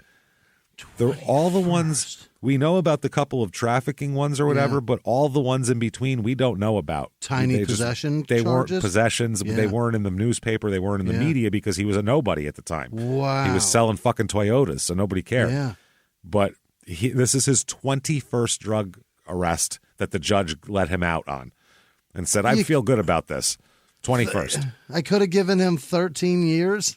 And he stood there, Mike stood there with a straight face and said, I just feel this time is different. This one is the one. 21 is my lucky number. You're rolling. 21 is so lucky. I've always been great at blackjack, see? I just kept saying hit me until I got right here, and I've nailed it now. 21, bitches. I don't want to go over. This is the free one. Jesus Christ, man. So, yeah, he's having some problems for this. They're talking about his long battle with drug addiction in the paper. On April 9th, 2008, there was a headline called "The Glory Is Gone," and it chronicled how they tried to write letters of support for him, and all this type of shit, and now he's fucking up again, and hopefully this time he can get his life together. Guys. That's so fucking many. It hasn't stopped ever.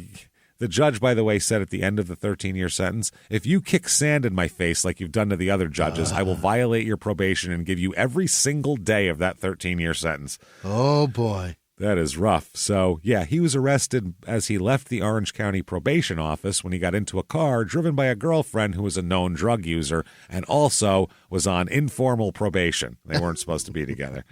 He did it on the fucking grounds of the probation. Ridiculous. He's been told as a condition of his probation he could not associate with anyone on probation or anyone who's a known drug user. And she's on probation for drugs, both of those things together in one. So then he also failed to register as a drug offender despite numerous admonishments. The probation officer wrote to the judge, quote, "It appears Richardson is making a mockery of the court." Uh-oh. Oh, no. Deputy District Attorney said that he feels that Richardson's run out of chances and should go to prison for 8 years. He said that he's not surprised that Richardson had been accused of violating probation, but he said, quote, "I didn't think it would happen so soon." Yeah, that's fast. I knew he'd fuck up, but not this bad, this quick. So quick. Behind the closed doors of government offices and military compounds, there are hidden stories and buried secrets from the darkest corners of history. From covert experiments pushing the boundaries of science to operations so secretive they were barely whispered about. Each week, on Redacted, Declassified Mysteries, we pull back the curtain on these hidden histories. 100% true and verifiable stories that expose the shadowy underbelly of power. Consider Operation Paperclip, where former Nazi scientists were brought to America after World War II, not as prisoners, but as assets to advance U.S. intelligence during the Cold War. These aren't just old conspiracy theories. They're thoroughly investigated accounts that reveal the uncomfortable truths still shaping our world today. The stories are real. The secrets are shocking. Follow Redacted, Declassified Mysteries on the Wondery app or wherever you get your podcasts. You can listen to Redacted early and ad-free right now on Wondery Plus. He said it appears he has reoffended in an extremely short period of time. This shows he has no regard for either the leniency shown him by the courts or for the law. So, he's back in prison. He's in prison for 20 months this time. Oh? And then released from prison on an appeal because an appeals ruling says the terms of his probation had been laid out too vaguely by the judge. So he got what? He got off on some paperwork shit that he's real lucky about. That's ridiculous. It is ridiculous because wait till you hear what he keeps doing because it's wild. Oh my God. At this point, you're like, oh, but he's harmless. You know what I mean? Because he's just selling crack, and he is harmless. He's a detriment to himself, but he's selling and putting crack and meth. Yeah, that's not great. No. It gets way worse than that, though. You go, wow, we are going to pine for the salad days of meth and crack rocks pretty soon. Oh, Jesus. So August 2nd, 2010, he's released from prison here. Mm-hmm. So there he goes. Told him he could be any part of your probation is violated now or your parole. You're coming back to fucking prison. You know, Jesus Christ, they said so. God damn, he's got so many problems. He's been in and out of prison since the end of his career, man. That's the thing. It's been crazy. So his friend, Wright, the attorney, he said that he knew he had to get his friend back to Chicago where people cared about him and where his name could do him well. Right. He can get jobs and he can make appearances and he can go to card signings and he can get some money in his pocket instead of selling crack for it. Yeah. So today I'd buy a fucking Toyota from Tom Chambers. You know that's what I mean. That's why people go to those crazy. places. Yeah. Fucking Greg Gagne, who's in a rage, sells fucking Toyotas. I shit you not. He sells Toyotas in Minneapolis. And moves a shitload of them, I'm sure. Yes, absolutely. Oh, I remember that match with you and Joe. Oh, yeah. Come on. Let me show you this model. You buying the 4Runner or not? Let's go. Yeah. I want to talk about you and Jumpin' Jim Brunzell fighting Adonis and Ventura. Let's talk about it. So, He does. He convinces Richardson to relocate. Mm-hmm.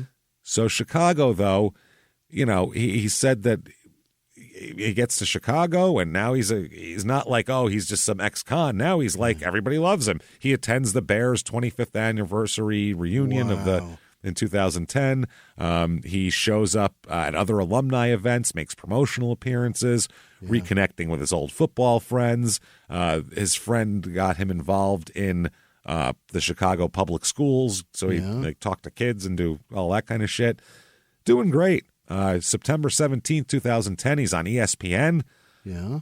He's fucking wearing T-shirt and shorts on there, hanging out, doing his thing. Yeah. This is at the Mike Ditka's Celebrity Golf Classic, which reunited the 85 Super Bowl champs. And how many of those guys have major fucking problems that Ditka has to put up with now? Oh, God. Yeah. Jesus Christ. Like this shit. Like this. Well, Dennis Gentry, one of the teammates, said, when I came out of the hotel and saw Mike Richardson, there was so much joy. Seeing him again was unbelievable. He hadn't been around forever. Yeah. So I was like, holy shit. So everybody said, God damn. What Richard Dent said, he still looks like a baby. Like he still looks young. He does. He looks real young. So they said they used to wonder, you know, Bears fans and the other players that didn't know him well would wonder where the hell was he at previous reunions. Yeah. He's one of the 9 Super Bowl shuffle guys that had solos. In fucking prison, you guys. Yep. Then also in the newspaper accounts, when they account for everybody from the 85 Bears, they put him as whereabouts unknown. So people were like, where's Michael Richardson? What the fuck? There was rumors around Chicago that he had died. Really? Rumors that he was homeless in like Seattle somewhere, just like close enough. But so there he is, though. He's still hanging out, doing his thing. And he's got some gray and some shit like that, but at least he's not in prison. So that's nice. So he, I still can't believe 21st drug conviction and 5th felony in 16 years he had, by the way. Holy fuck. Mike Ditka said there's not a bad bone in his body. What happens with a kid? You're caught up in all the crap. You almost have to chew gum while you say it. What happens with him is he's caught up in all the crap, and you don't think. And sometimes you get rid of your past and your friends, and all they do is bring you down. Sometimes you don't get rid of your past and your friends, and all they do is bring you down. So Richardson said that Mike Ditka scared him when he was a player, but now Ditka is very, they're all friends. Yeah, Ditka's frail, too, at this time. yeah. He's Mike Richardson said, later on in life, when I had my personal problems, he was one of the first people to call and encourage me. He said he had some issues with his family, and I just appreciate him sharing his own experiences and failures because it's not the easiest thing to do. He said, he also said, it's been a lot of years since I've seen the guys, and anytime you're away from people you really care about and who love you, you have mixed emotions. Part of the time I wanted to cry, part of the time I wanted to laugh, and part I just wanted to hug everybody because you never know when you're going to see them again. He said he hadn't seen most of these people since Walter Payton's funeral in 99. Jesus. This time, Mike Ditka paid for his trip to come to Chicago to see the guys and do it was in his golf thing, so it's a write-off. So Mike didn't pay for shit. And it probably came out of his fucking restaurant money. Yeah, that's the other thing. Yeah, he's got restaurants. So he said that he just had positive feelings after this weekend. He said, I'm always glad to see people smiling, healthy, and doing well. I embrace and love the fact that the majority of our guys are doing what you're supposed to do, enjoying life, owning a nice car and a nice house, being a good father and husband. That's what life is all about, and it's always good to be around quality, good people. I don't have any regrets or anything. I just love being around them. Yeah. That's right. They all said, that's Richard Dent said, Mike, he's one of my best buddies. We all came in the league at 20, 21 years old, and it was just a natural bond, a friendship from draft day on. It's generally one or two guys you become really close with. He was one of those guys. It's really nice seeing him come back this way.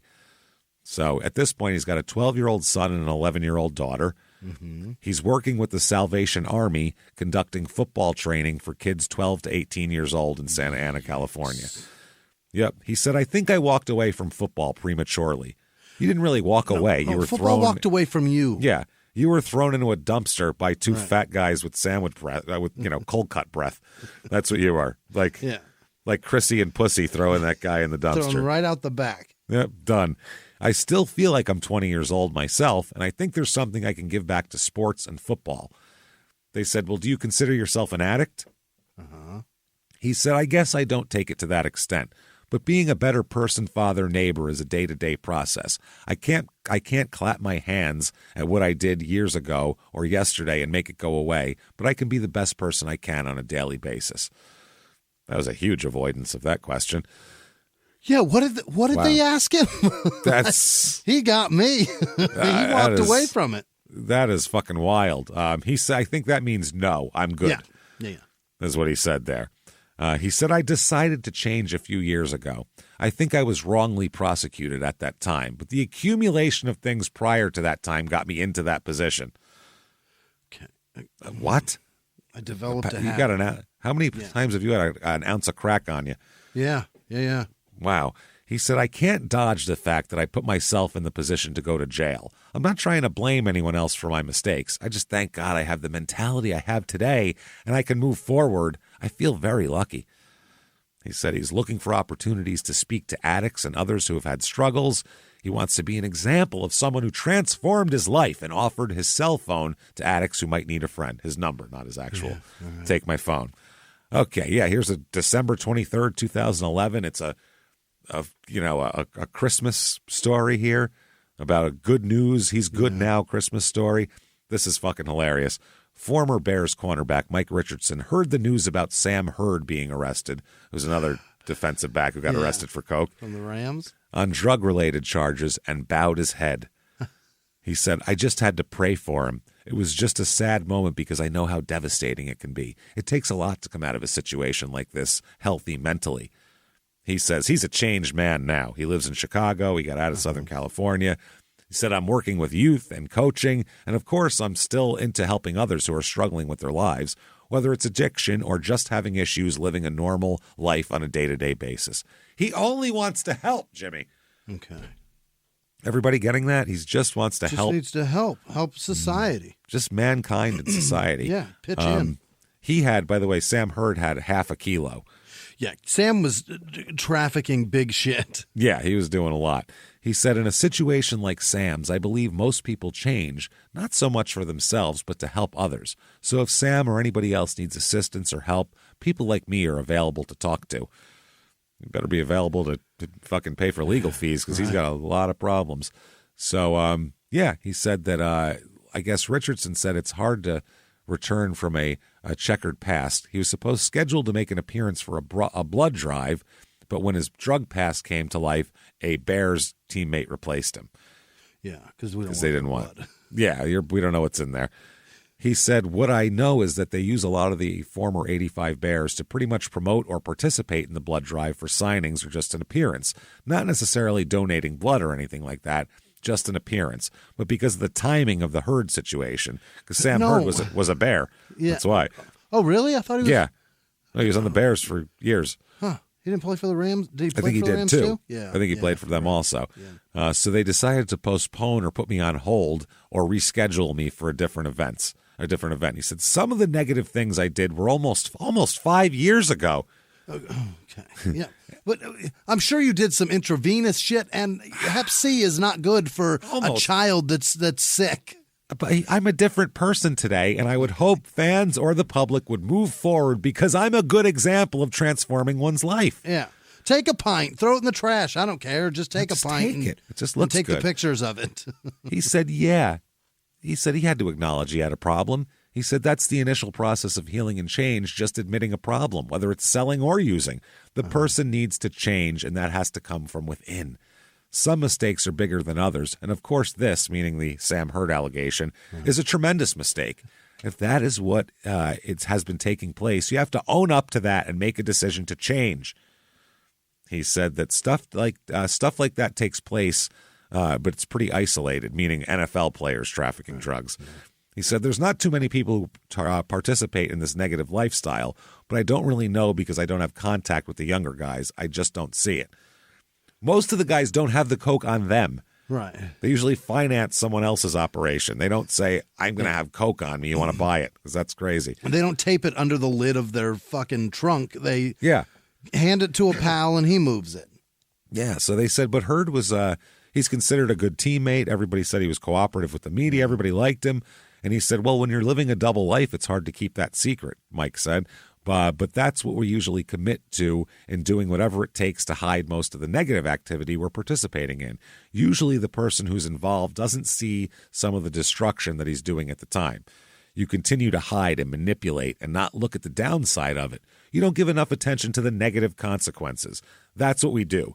Guys try to hide as much as they can, whether it's whether it is multiple relationships or any other negative behavior. Multiple relationships are the same as trafficking coke. Yeah, he said, and my stuff was different than Hurd. He said, most of mine was after I was done playing. My destruction was not here in Chicago. It was in another state. It was a little bit of how I grew up. It was a little bit of who I hung around with. Some of it was false illusions as far as maybe drugs being a sexual enhancer.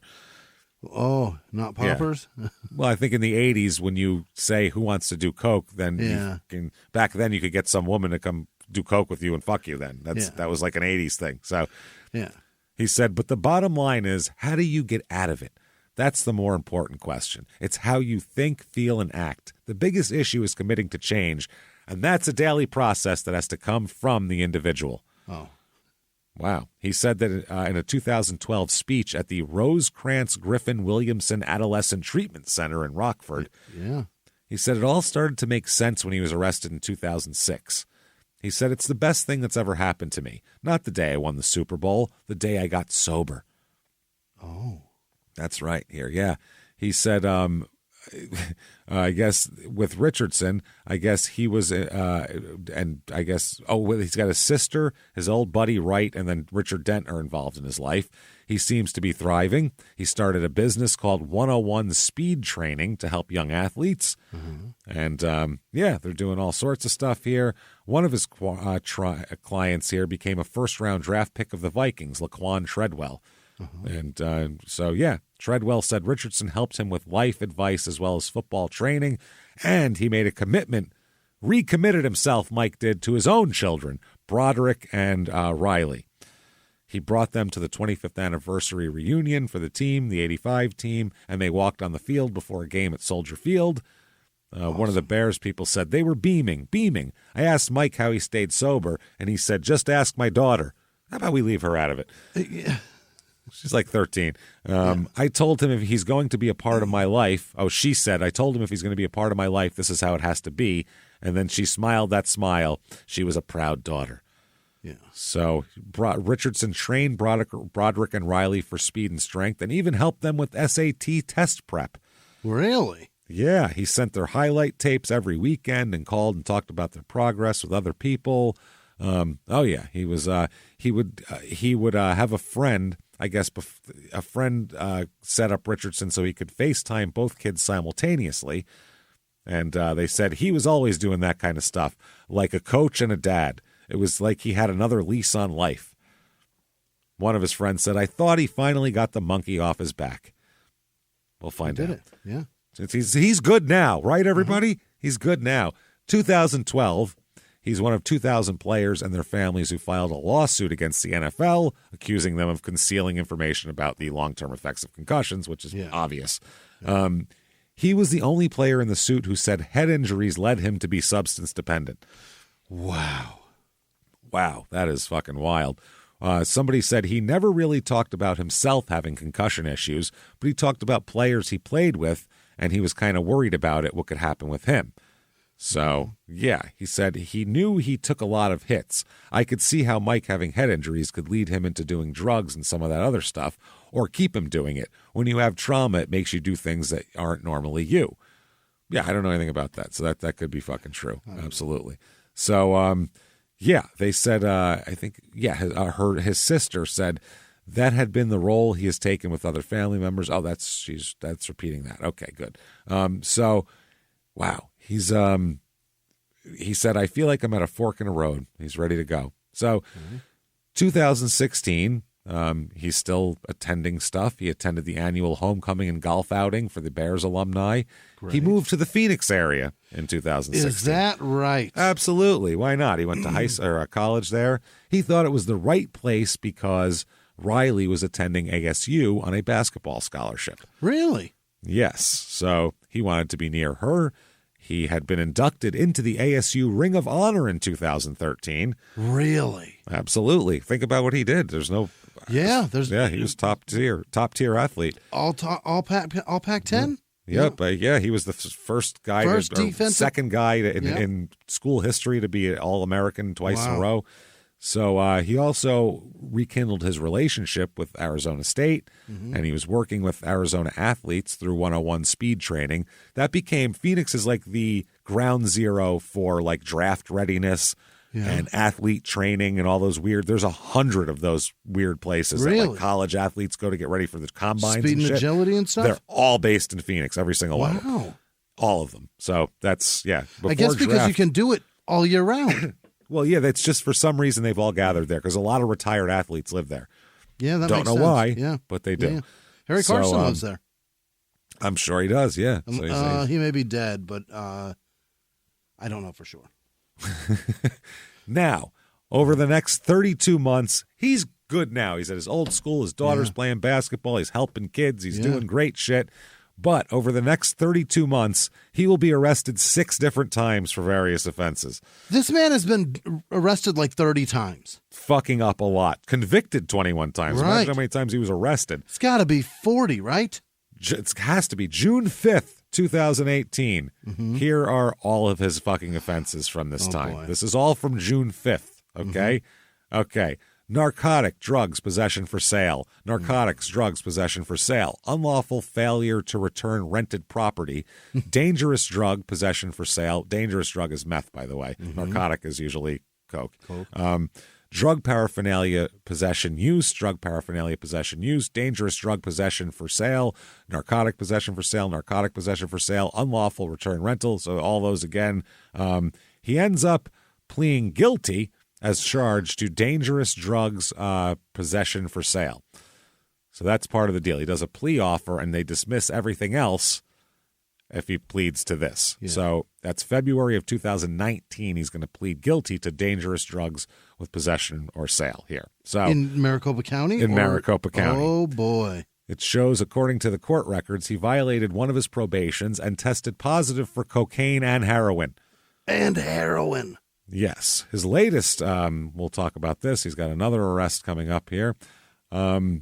His friend who's been sober for 20 years and is a personal trainer and coach in San Jose said he started worrying about his friend about 3 years earlier because Mike stopped returning his calls about 2015. Yeah. He said they had talked about once a week when they lived in Chicago, or when he lived in Chicago, but he said they haven't spoken in about 2.5 years at this point.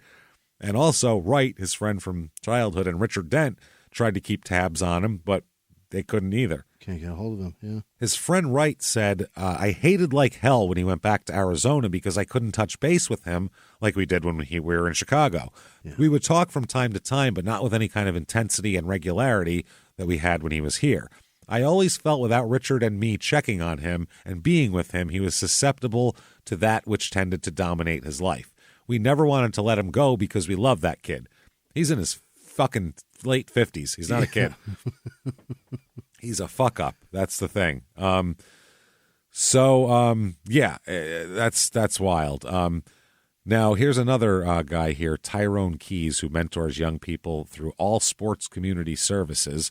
And one of the guys, he was on the 85 Bears as well. He said he attempted to keep up with Richardson as well. He said he found that Richardson wasn't as enthusiastic about his children's sports endeavors as he had been when he was in Chicago. Oh, boy. Richardson came to Chicago for an autograph show last fall, and he said it was all about, the kids and all that. And he said, never saw him again, and then I saw his mugshot. Oh, my God. Speaking of that, so, he's having a bad time. I feel bad for his kids. They moved out there. Oh, my dad's doing better. It's got to be so hard. And now she's got to play basketball and have her dad get arrested at the same time, which is embarrassing for you in town, and everyone's going to ask you about it. You feel bad for the guy, honestly, but not nearly as bad as you may feel for Michael Richardson, who was arrested here in Stamford, Connecticut on March 4th, 2018, who had 250 THC vaporizer cartridges and 44 pounds of marijuana on him. Wow. That's above what you're supposed to have. A little bit high, yeah. A little bit high, exactly. They conducted a traffic stop of a Jeep Cherokee, and that's what they found. And it smelled to high heaven. They were like, holy shit, Jesus Christ. There's that guy. Let's see, who's another guy? Guy arrested for a drug ring. Oh, again, another drug ring guy. And then we have a guy from England arrested for a 3 million pound drug importation ring named Michael Richardson from South Norwood. So he gets found. Is it just the name? It's the name. And then man indicted in 2021 for murder following a 2017 shooting in North Toledo, Michael Richardson. Shooting occurred at 3 a.m. in fucking Toledo. Yeah. Holy shit. There was a crowd at the time of the shooting, but witnesses fled. And anyway. December 31st, 2020, he is arrested in Phoenix again. Oh, my God. I'll give you a guess. What do you think he's arrested for? Possession of heroin for sale. Nope. It's way worse than that. Murder. No. He's arrested for murder in Phoenix. Fucking murder. Yes. What? December 31st, 2020. Michael Calvin Richardson, arrested on one count of murder in the second degree and one count of possession of a dangerous drug for sale. So you're half right. Yeah. And one count of possession of a weapon by a prohibited person. Oh, my God. Yep. They said they first reported that It was, I guess, in the death of Ronald Like, who's 47 years old. Police launched a homicide investigation into Like's death and apprehended Richardson on suspicion of second-degree murder. What the fuck? Court documents indicate that investigators learned that the motive in this crime, Richardson was motivated by $200 worth of cocaine and was later identified as a drug dealer by numerous witnesses. The guy owed him $200. $200 fucking dollars. Wow. He was ordered held without bail on the drug charge and given $1 million bail on the second-degree murder charge. So no bail on the drug charge, but you kill people, you get $1 million bail. Okay. Well, no bail on the drugs, and here's some bail. Good luck getting out. Good luck getting. But you never know. Yeah. Mike Ditka might feel like digging in his pocket. We don't know. So, he's been arrested, I guess. In 2020, he'd been arrested twice more for drug possession. Twice more, Maricopa County records show. Oh, my God. In 2018, he was accused of theft and possessing meth, crack, and heroin. What the fuck happened, man? This is a fucking mess, man. Here is the Phoenix Police Department probable cause statement for the murder investigation here. December 29th, 2020, at approximately 9:18 hours, 09:18, so morning time, in the area of 4120 East Van Buren. Ew, 40th Street in Van Buren. Dude, that is gross. If you're not familiar with Phoenix, that's the joke where if you were telling somebody to, like, making a joke about going to a prostitute, that's where you'd say, what are you going to pick a girl up on Van Buren? That's the street. But 40th Street in Van Buren is disgusting. Like, it's just north of the airport, man. Yes, it's so horrible. Bad. I know a kid who lived there, and I used to drop him off from work, and it was like, get the fuck out of this neighborhood quick. It is gross.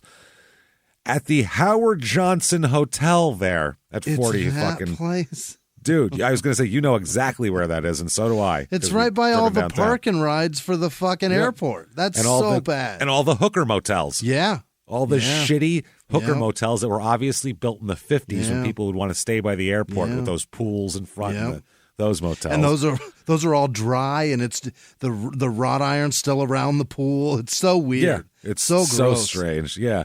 An altercation occurred 9 o'clock in the morning at the 40th Street in Van Buren Howard Johnson Hotel. And you're getting in an argument, okay? Between the victim, Ronald Like, and an unidentified, this was at the time, unidentified black male with the nickname Big Mike. Now he's LA Big Mike. Yeah. Over money drugs owed to Ronald. So I guess Mike owed him money. Mike owed him money. A witness who knows both of them observed Ronald and Mike arguing. About 1 minute later, the witness heard 3 or 4 gunshots and observed Mike's red Chrysler 200 flee the parking lot. He drives a 200. Not even the 300. Not even the 300. I was going to say. The 200. The 200. Oh, God, the embarrassment. And you did the Super Bowl shuffle, sir. It's 2020, and you're still driving a 200. Rocking the 200, a red one. Oh, my God.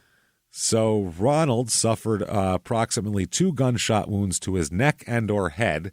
The Phoenix Fire Department arrived on the scene and transported Ronald to a local area hospital where he was pronounced deceased at 10:10. Oh, my God. So didn't even make it an hour. The witness identified Michael Richardson as Big Mike, known from a photograph. The witness identified Crystal Ward as the passenger of the Chrysler during the shooting. So somebody there was accomplice. A passenger. Yeah, this girl's there.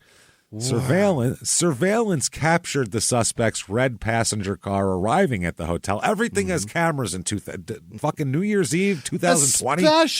Especially the Howard Johnson at 40th Street in fucking Van Buren. Do you know how many times the cops go to that front desk and go, yeah, we need to pull more footage from. Yeah, there was a stabbing in the parking lot. Yeah, there was this in the park. How many times a fucking day? The canal. Let's have a look-see. Oh, my God. This gets grosser. Okay. So they captured the car arriving at the hotel, and the suspect exits the vehicle. The suspect entered room number 111. Ugh. What? He's a Super Bowl champion. He went in a room in that hotel. Oh, God. On the entry level, on room 111. Right street level. Ew, gross.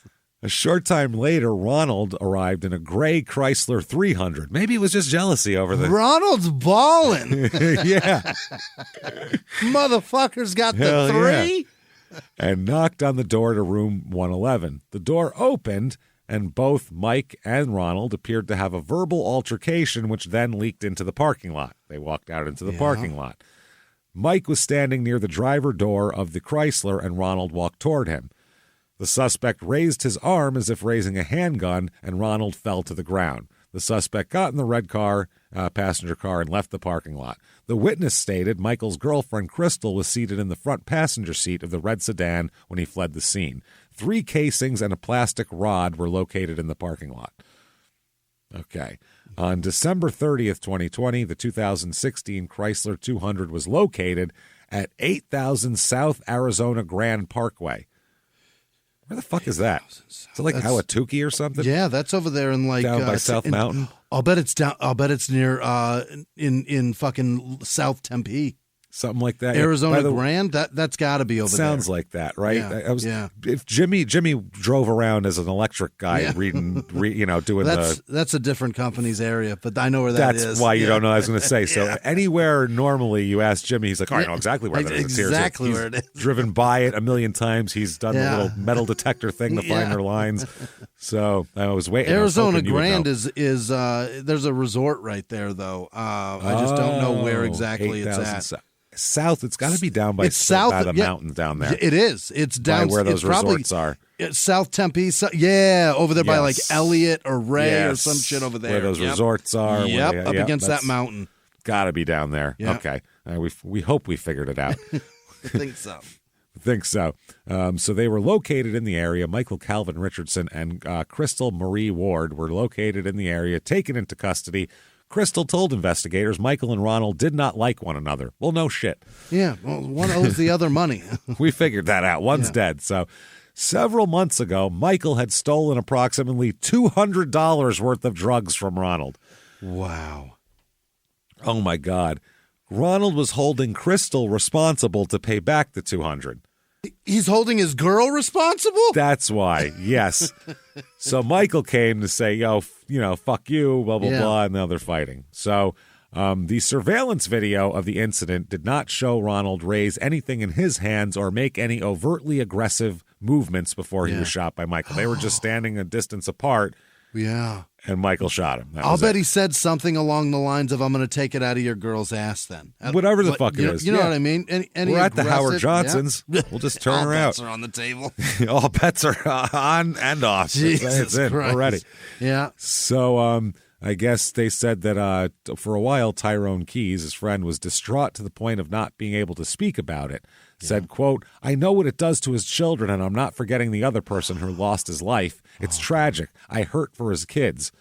Riley, by the way, had more assists than any other basketball player in Arizona State history. Unbelievable. Yep. She's a phenom like her dad was. Yep, she was playing professionally in Luxembourg at the time. Okay, yeah. Her half-brother Taylor was a running back at Columbia University. Really?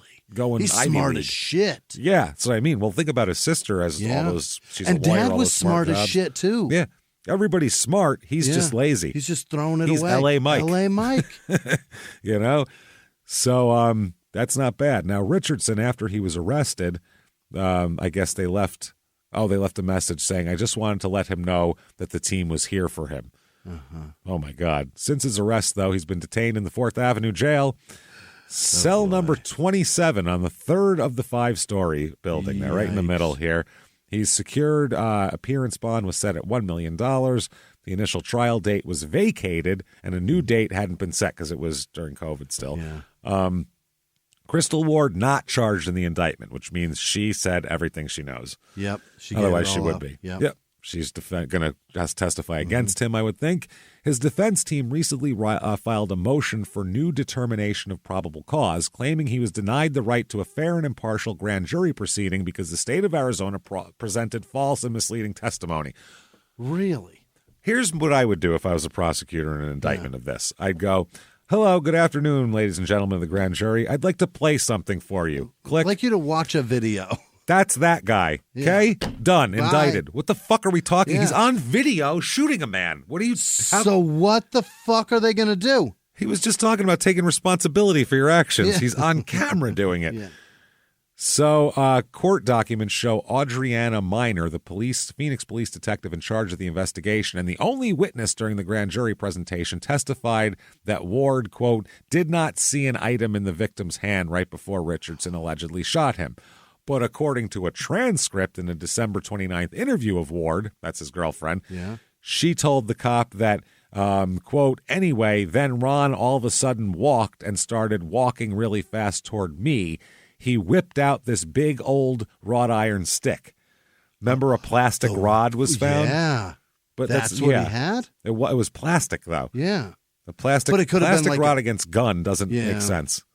I mean, it could have been like a hard plastic rod, you know what I mean? Yeah. No, that could hurt you. A curtain rod, it could break a bone, but I don't know that's going to fucking kill somebody. You got to really pound on somebody. It's that old saying, you don't bring a rod to a gunfight. You I've know heard what I mean? that, yeah. You don't bring a curtain rod to a gunfight.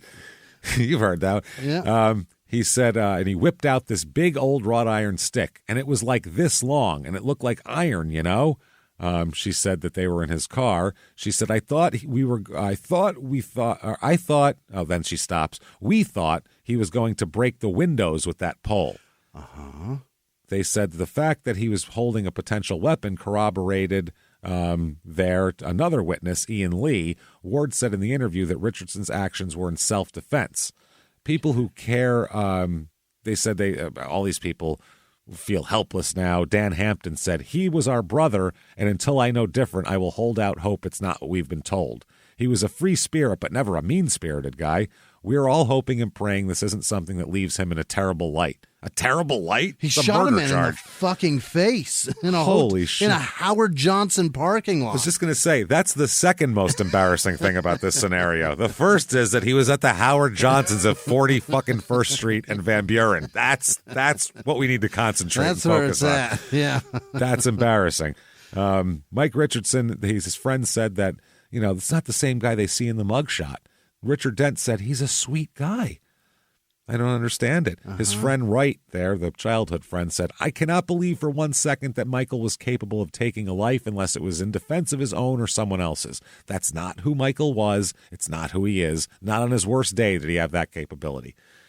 Dude, when you're stealing $200 worth of coke and meeting people at the Hojo at 40th Street in Van Buren, your life is not what you think this person's life is. And he Totally was meeting different. him there at 9 a.m. You think he was meeting him there to pay him? Yeah. He was trying to get more drugs from him. Or they were going to argue, whatever the fuck it was. So he's still awaiting trial. apparently. Really? He's still, the charges haven't been dropped. He hasn't gone forward. Yeah. I assume there's a lot of wrangling and legal shit going on, but this is almost 3 years now. Oh my God. I know there was a lot backed up from COVID and shit like that too that they're getting to, but and this is a murder disaster. Charge, so they don't want to let this one go. It's a murder charge. So we'll see what's going on. And I don't know. This type of thing, the guy he shot was a coke dealer he stole fucking money from. Yeah. Uh-huh.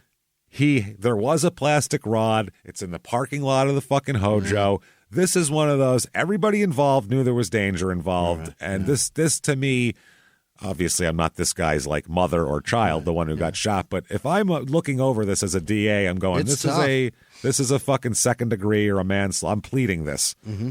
Let's do manslaughter. Here's 15 years or something, because everybody involved in this is a mess. It's a dirty Nobody situation. should have been here at 9 a.m. Nobody should have been here at 9 a.m. Nobody. Even if you stay at the Howard Johnson, by 7 a.m. you should be back on the road to wherever the fuck you live. That's when the ladies are sleeping. Yeah. They go in at daybreak, and then sometimes they'll get the morning trade and then go in and wait for lunch, but they're going to sleep a few hours there.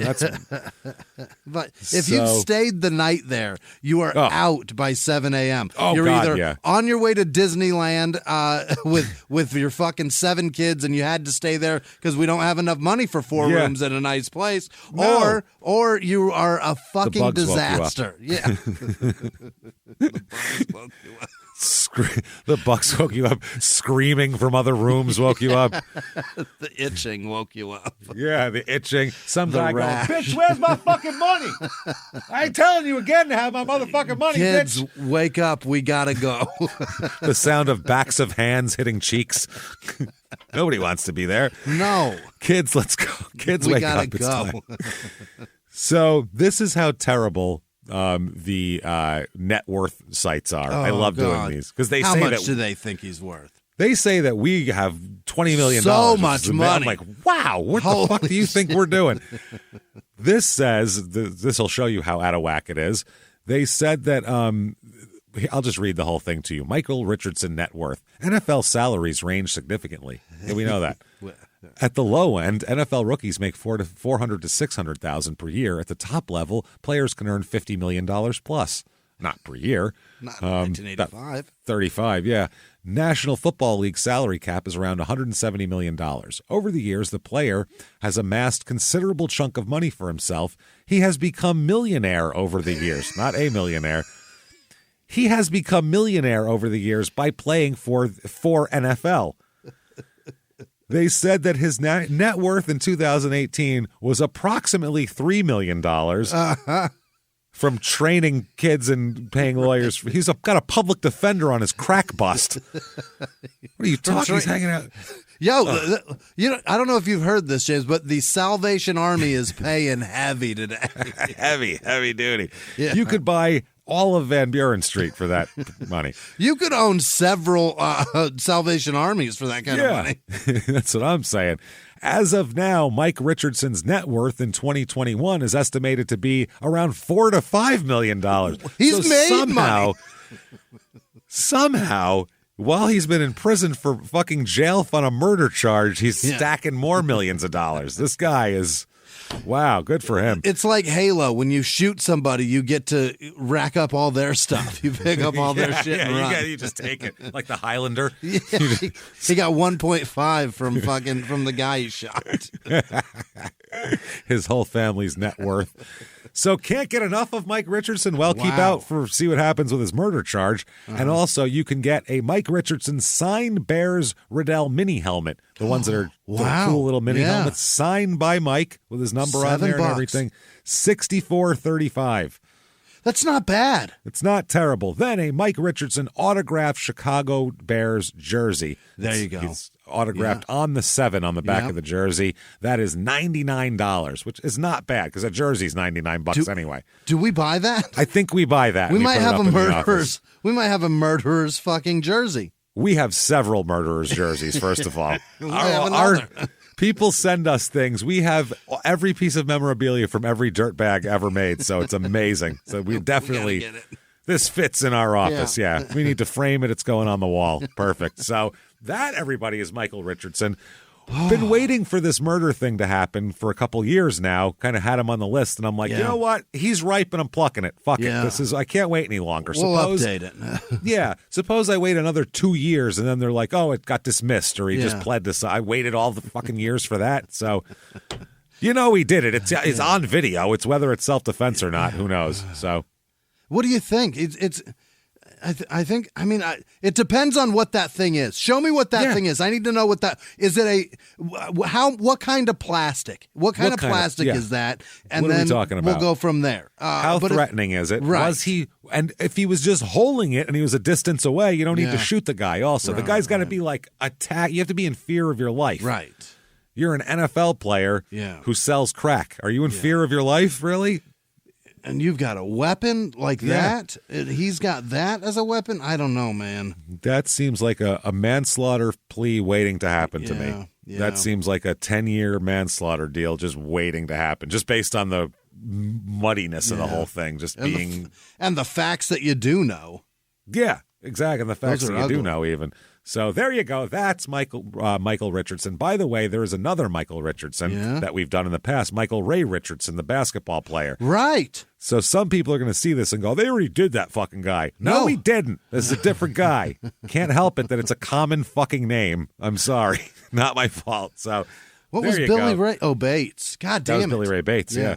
Michael Ray Richardson. We've had a few. So there you go. Thank you very much. If you enjoyed the show, tell everyone about it. Seriously, the crime and sports movement It needs your help. Help us get the show out to people, because honestly, we said it was going to go away, and a lot of people were like, okay, it doesn't exist anymore, and it's still here. So tell people Crime in Sports is still here. It's still fucking great. So listen to it, goddammit. Check that out. It's a Boy Scout boxcar derby, and we need your help to get us down the tracks. Get the push going there. We need a couple guys to run. That's what we need. Or girls or whatever. Anybody. Fucking run behind my soapbox, goddammit. Jimmie, jump in. Let's go. You're the jump in guy. So I'm the Sanka. So, do that. Thank you so much. Follow us on social media at Crime and Sports on Twitter and Facebook, at Small Town Murder on Instagram. Do all that stuff. Go to shutupandgivememurder.com. Get your merch. Everything from shower curtains to skateboards you can get there. From everything to even more of everything. Everything from S to S. Shower curtains to skateboards. So get all that stuff. Get your tickets to live shows. Come hang out with us sometime. Our Small Town Murder live shows will be announced for 2024 next month in December. So keep an eye out for those. Keep coming back to that. Patreon.com/crime in sports. You certainly want to listen to Patreon. I don't know how you could listen to this show, enjoy it, and go, I don't need 200 plus back episodes for $5 a month, plus new ones every other week. Who needs that? This is enough? No, it's not enough. You need Patreon, and you can get it now. Like we said, anybody $5 a month or above, you're going to get tons of shit, new shit every other week. This week, roller derby. What the fuck is it? Is it wrestling? Is it real? What's going on? How is it the most popular sport in the world 1 minute, and now it's only done on like Tuesday nights by women like in a bar? I don't understand what's going on. So we'll check all of it out and do all that. Then for Small Town Murder, Love After Lockup time, baby. Boy. Fuck the world. Love After Lockup. Damn it. LALFTW, bitches. That's right. We're coming. We're going to talk all about it. They already have a dead body from before the season even started. They had a in loving memory of one of the guys on it who's dead, but they're still showing the footage.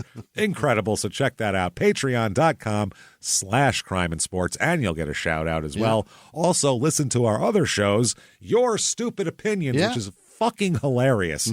If you've ever laughed at us at all, think about it this way. If you listen to this show or Small Town Murder and you think it's funny, oh boy, that's so there's like we have to do stats which aren't funny. We have to talk about murders and arrests and you ain't seen nothing yet. People getting raped and killed and dismembered and all this type of shit, and we find humor in that.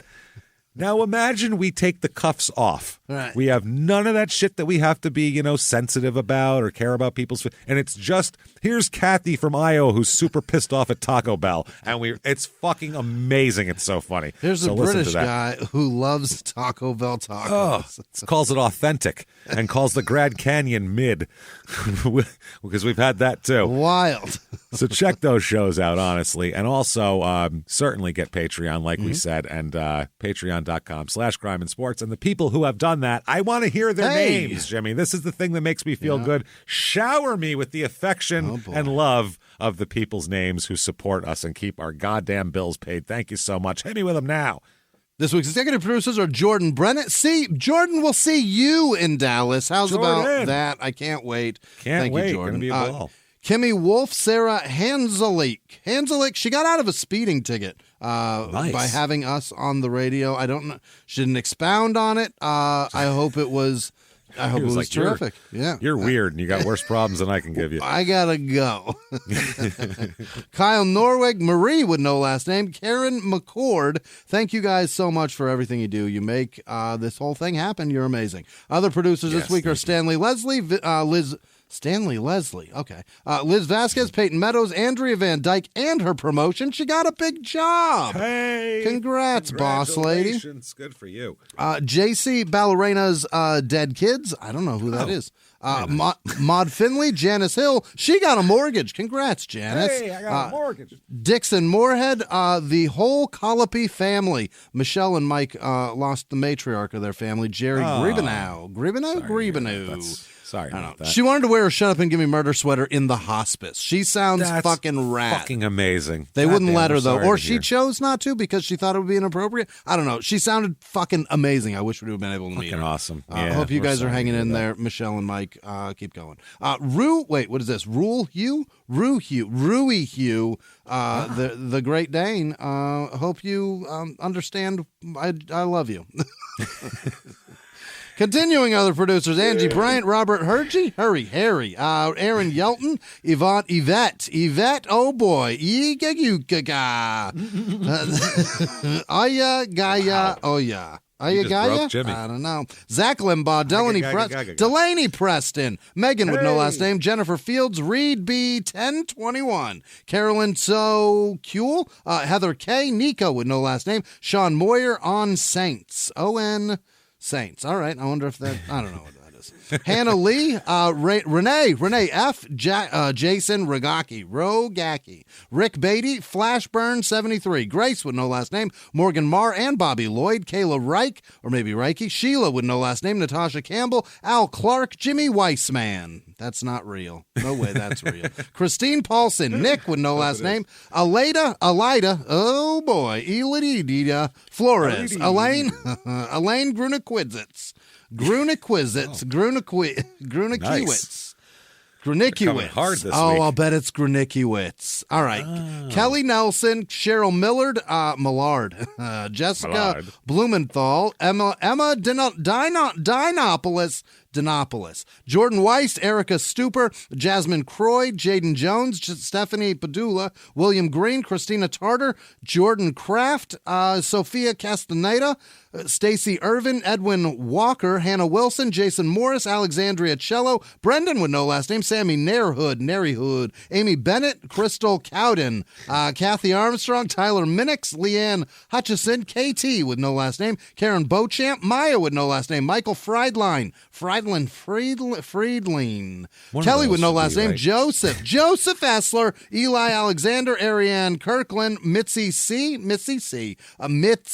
all right, Robin Monahan, DK, probably Metcalf, Christy Carr, Dusty Muir, Katie McIntosh, Devin Salinger, Brandon Perez, Vuka Kane, Oscar P. LaRue, Allison Mitchell, Jake Singh, Jamie Kamara, Rudy Rude Boy Flores, Pamela McLean, Ashley Bell, Brandon Thornton, Andrew Neal, D. Wood, Rebecca Johnson, Cole Tenner, Melissa Drake, William with no last name, JRD, Sir Gorilla Pimp MD, Tierra Parker, Aaron Nicole, Devin Milburn, Carrie McClellan, Scott Redding, AH, and AJ. This show brought to you by the letters AH and AJ. Kelsey Steele, nice. Amanda Constantino, Mindy McGee, Emily with no last name, Sterile Processing Williamsport, Rudy Gonzalez, Mackenzie L. Everybody. They will make it sterile. Beth Hant, Katie Green, Kathleen June, Fat Nat. I like that. Nancy with no last name. Coombs Corner. Aaron Pine? Yeah, Peen. Shelley with no last name. Vince with no last name. Stephanie Musel. Jay Strong. Jan with no last name. Trixie with no last name. Mary Lyons. Edward Schmidt. Christina Hammer. Teresa with no last name. Seabeck 0729. Isabel Jane. Heidi Jones. Patricia Dacey. Ruben Franco. Brady with no last name. Brittany Jenkins. Amy Garcia. B. Rana. Emily West. Sin like Cynthia or Cynthiana or Cindy. I don't know. And all of our patrons, you're amazing. Thank you. Thank you so much, you beautiful, wonderful, crazy people. We love you, and we appreciate all that you do for you. Fuck yeah. Thank you so much. Hope you're loving Patreon as much as we love doing those shows. Those are like our favorite time of the week is when we do Patreon, because we're like, now let's have some fucking fun. Now we get to talk about bodies. So, no, because that's like our circle. We're like, come on, everybody, come close. We got some crazy shit to tell you. Yeah. Now I'll whisper some shit to you. Fuck yeah. Thanks for being in our little club, and we just appreciate the fuck out of you. Thank you so much. You want to follow either of us on social media, shutupandgivememurder.com, drop down menu, links to everything. Follow us, follow the shows, keep doing this. Hang out with us and keep coming back every week live from the Crime and Sports Studios. We'll see you next week. Bye.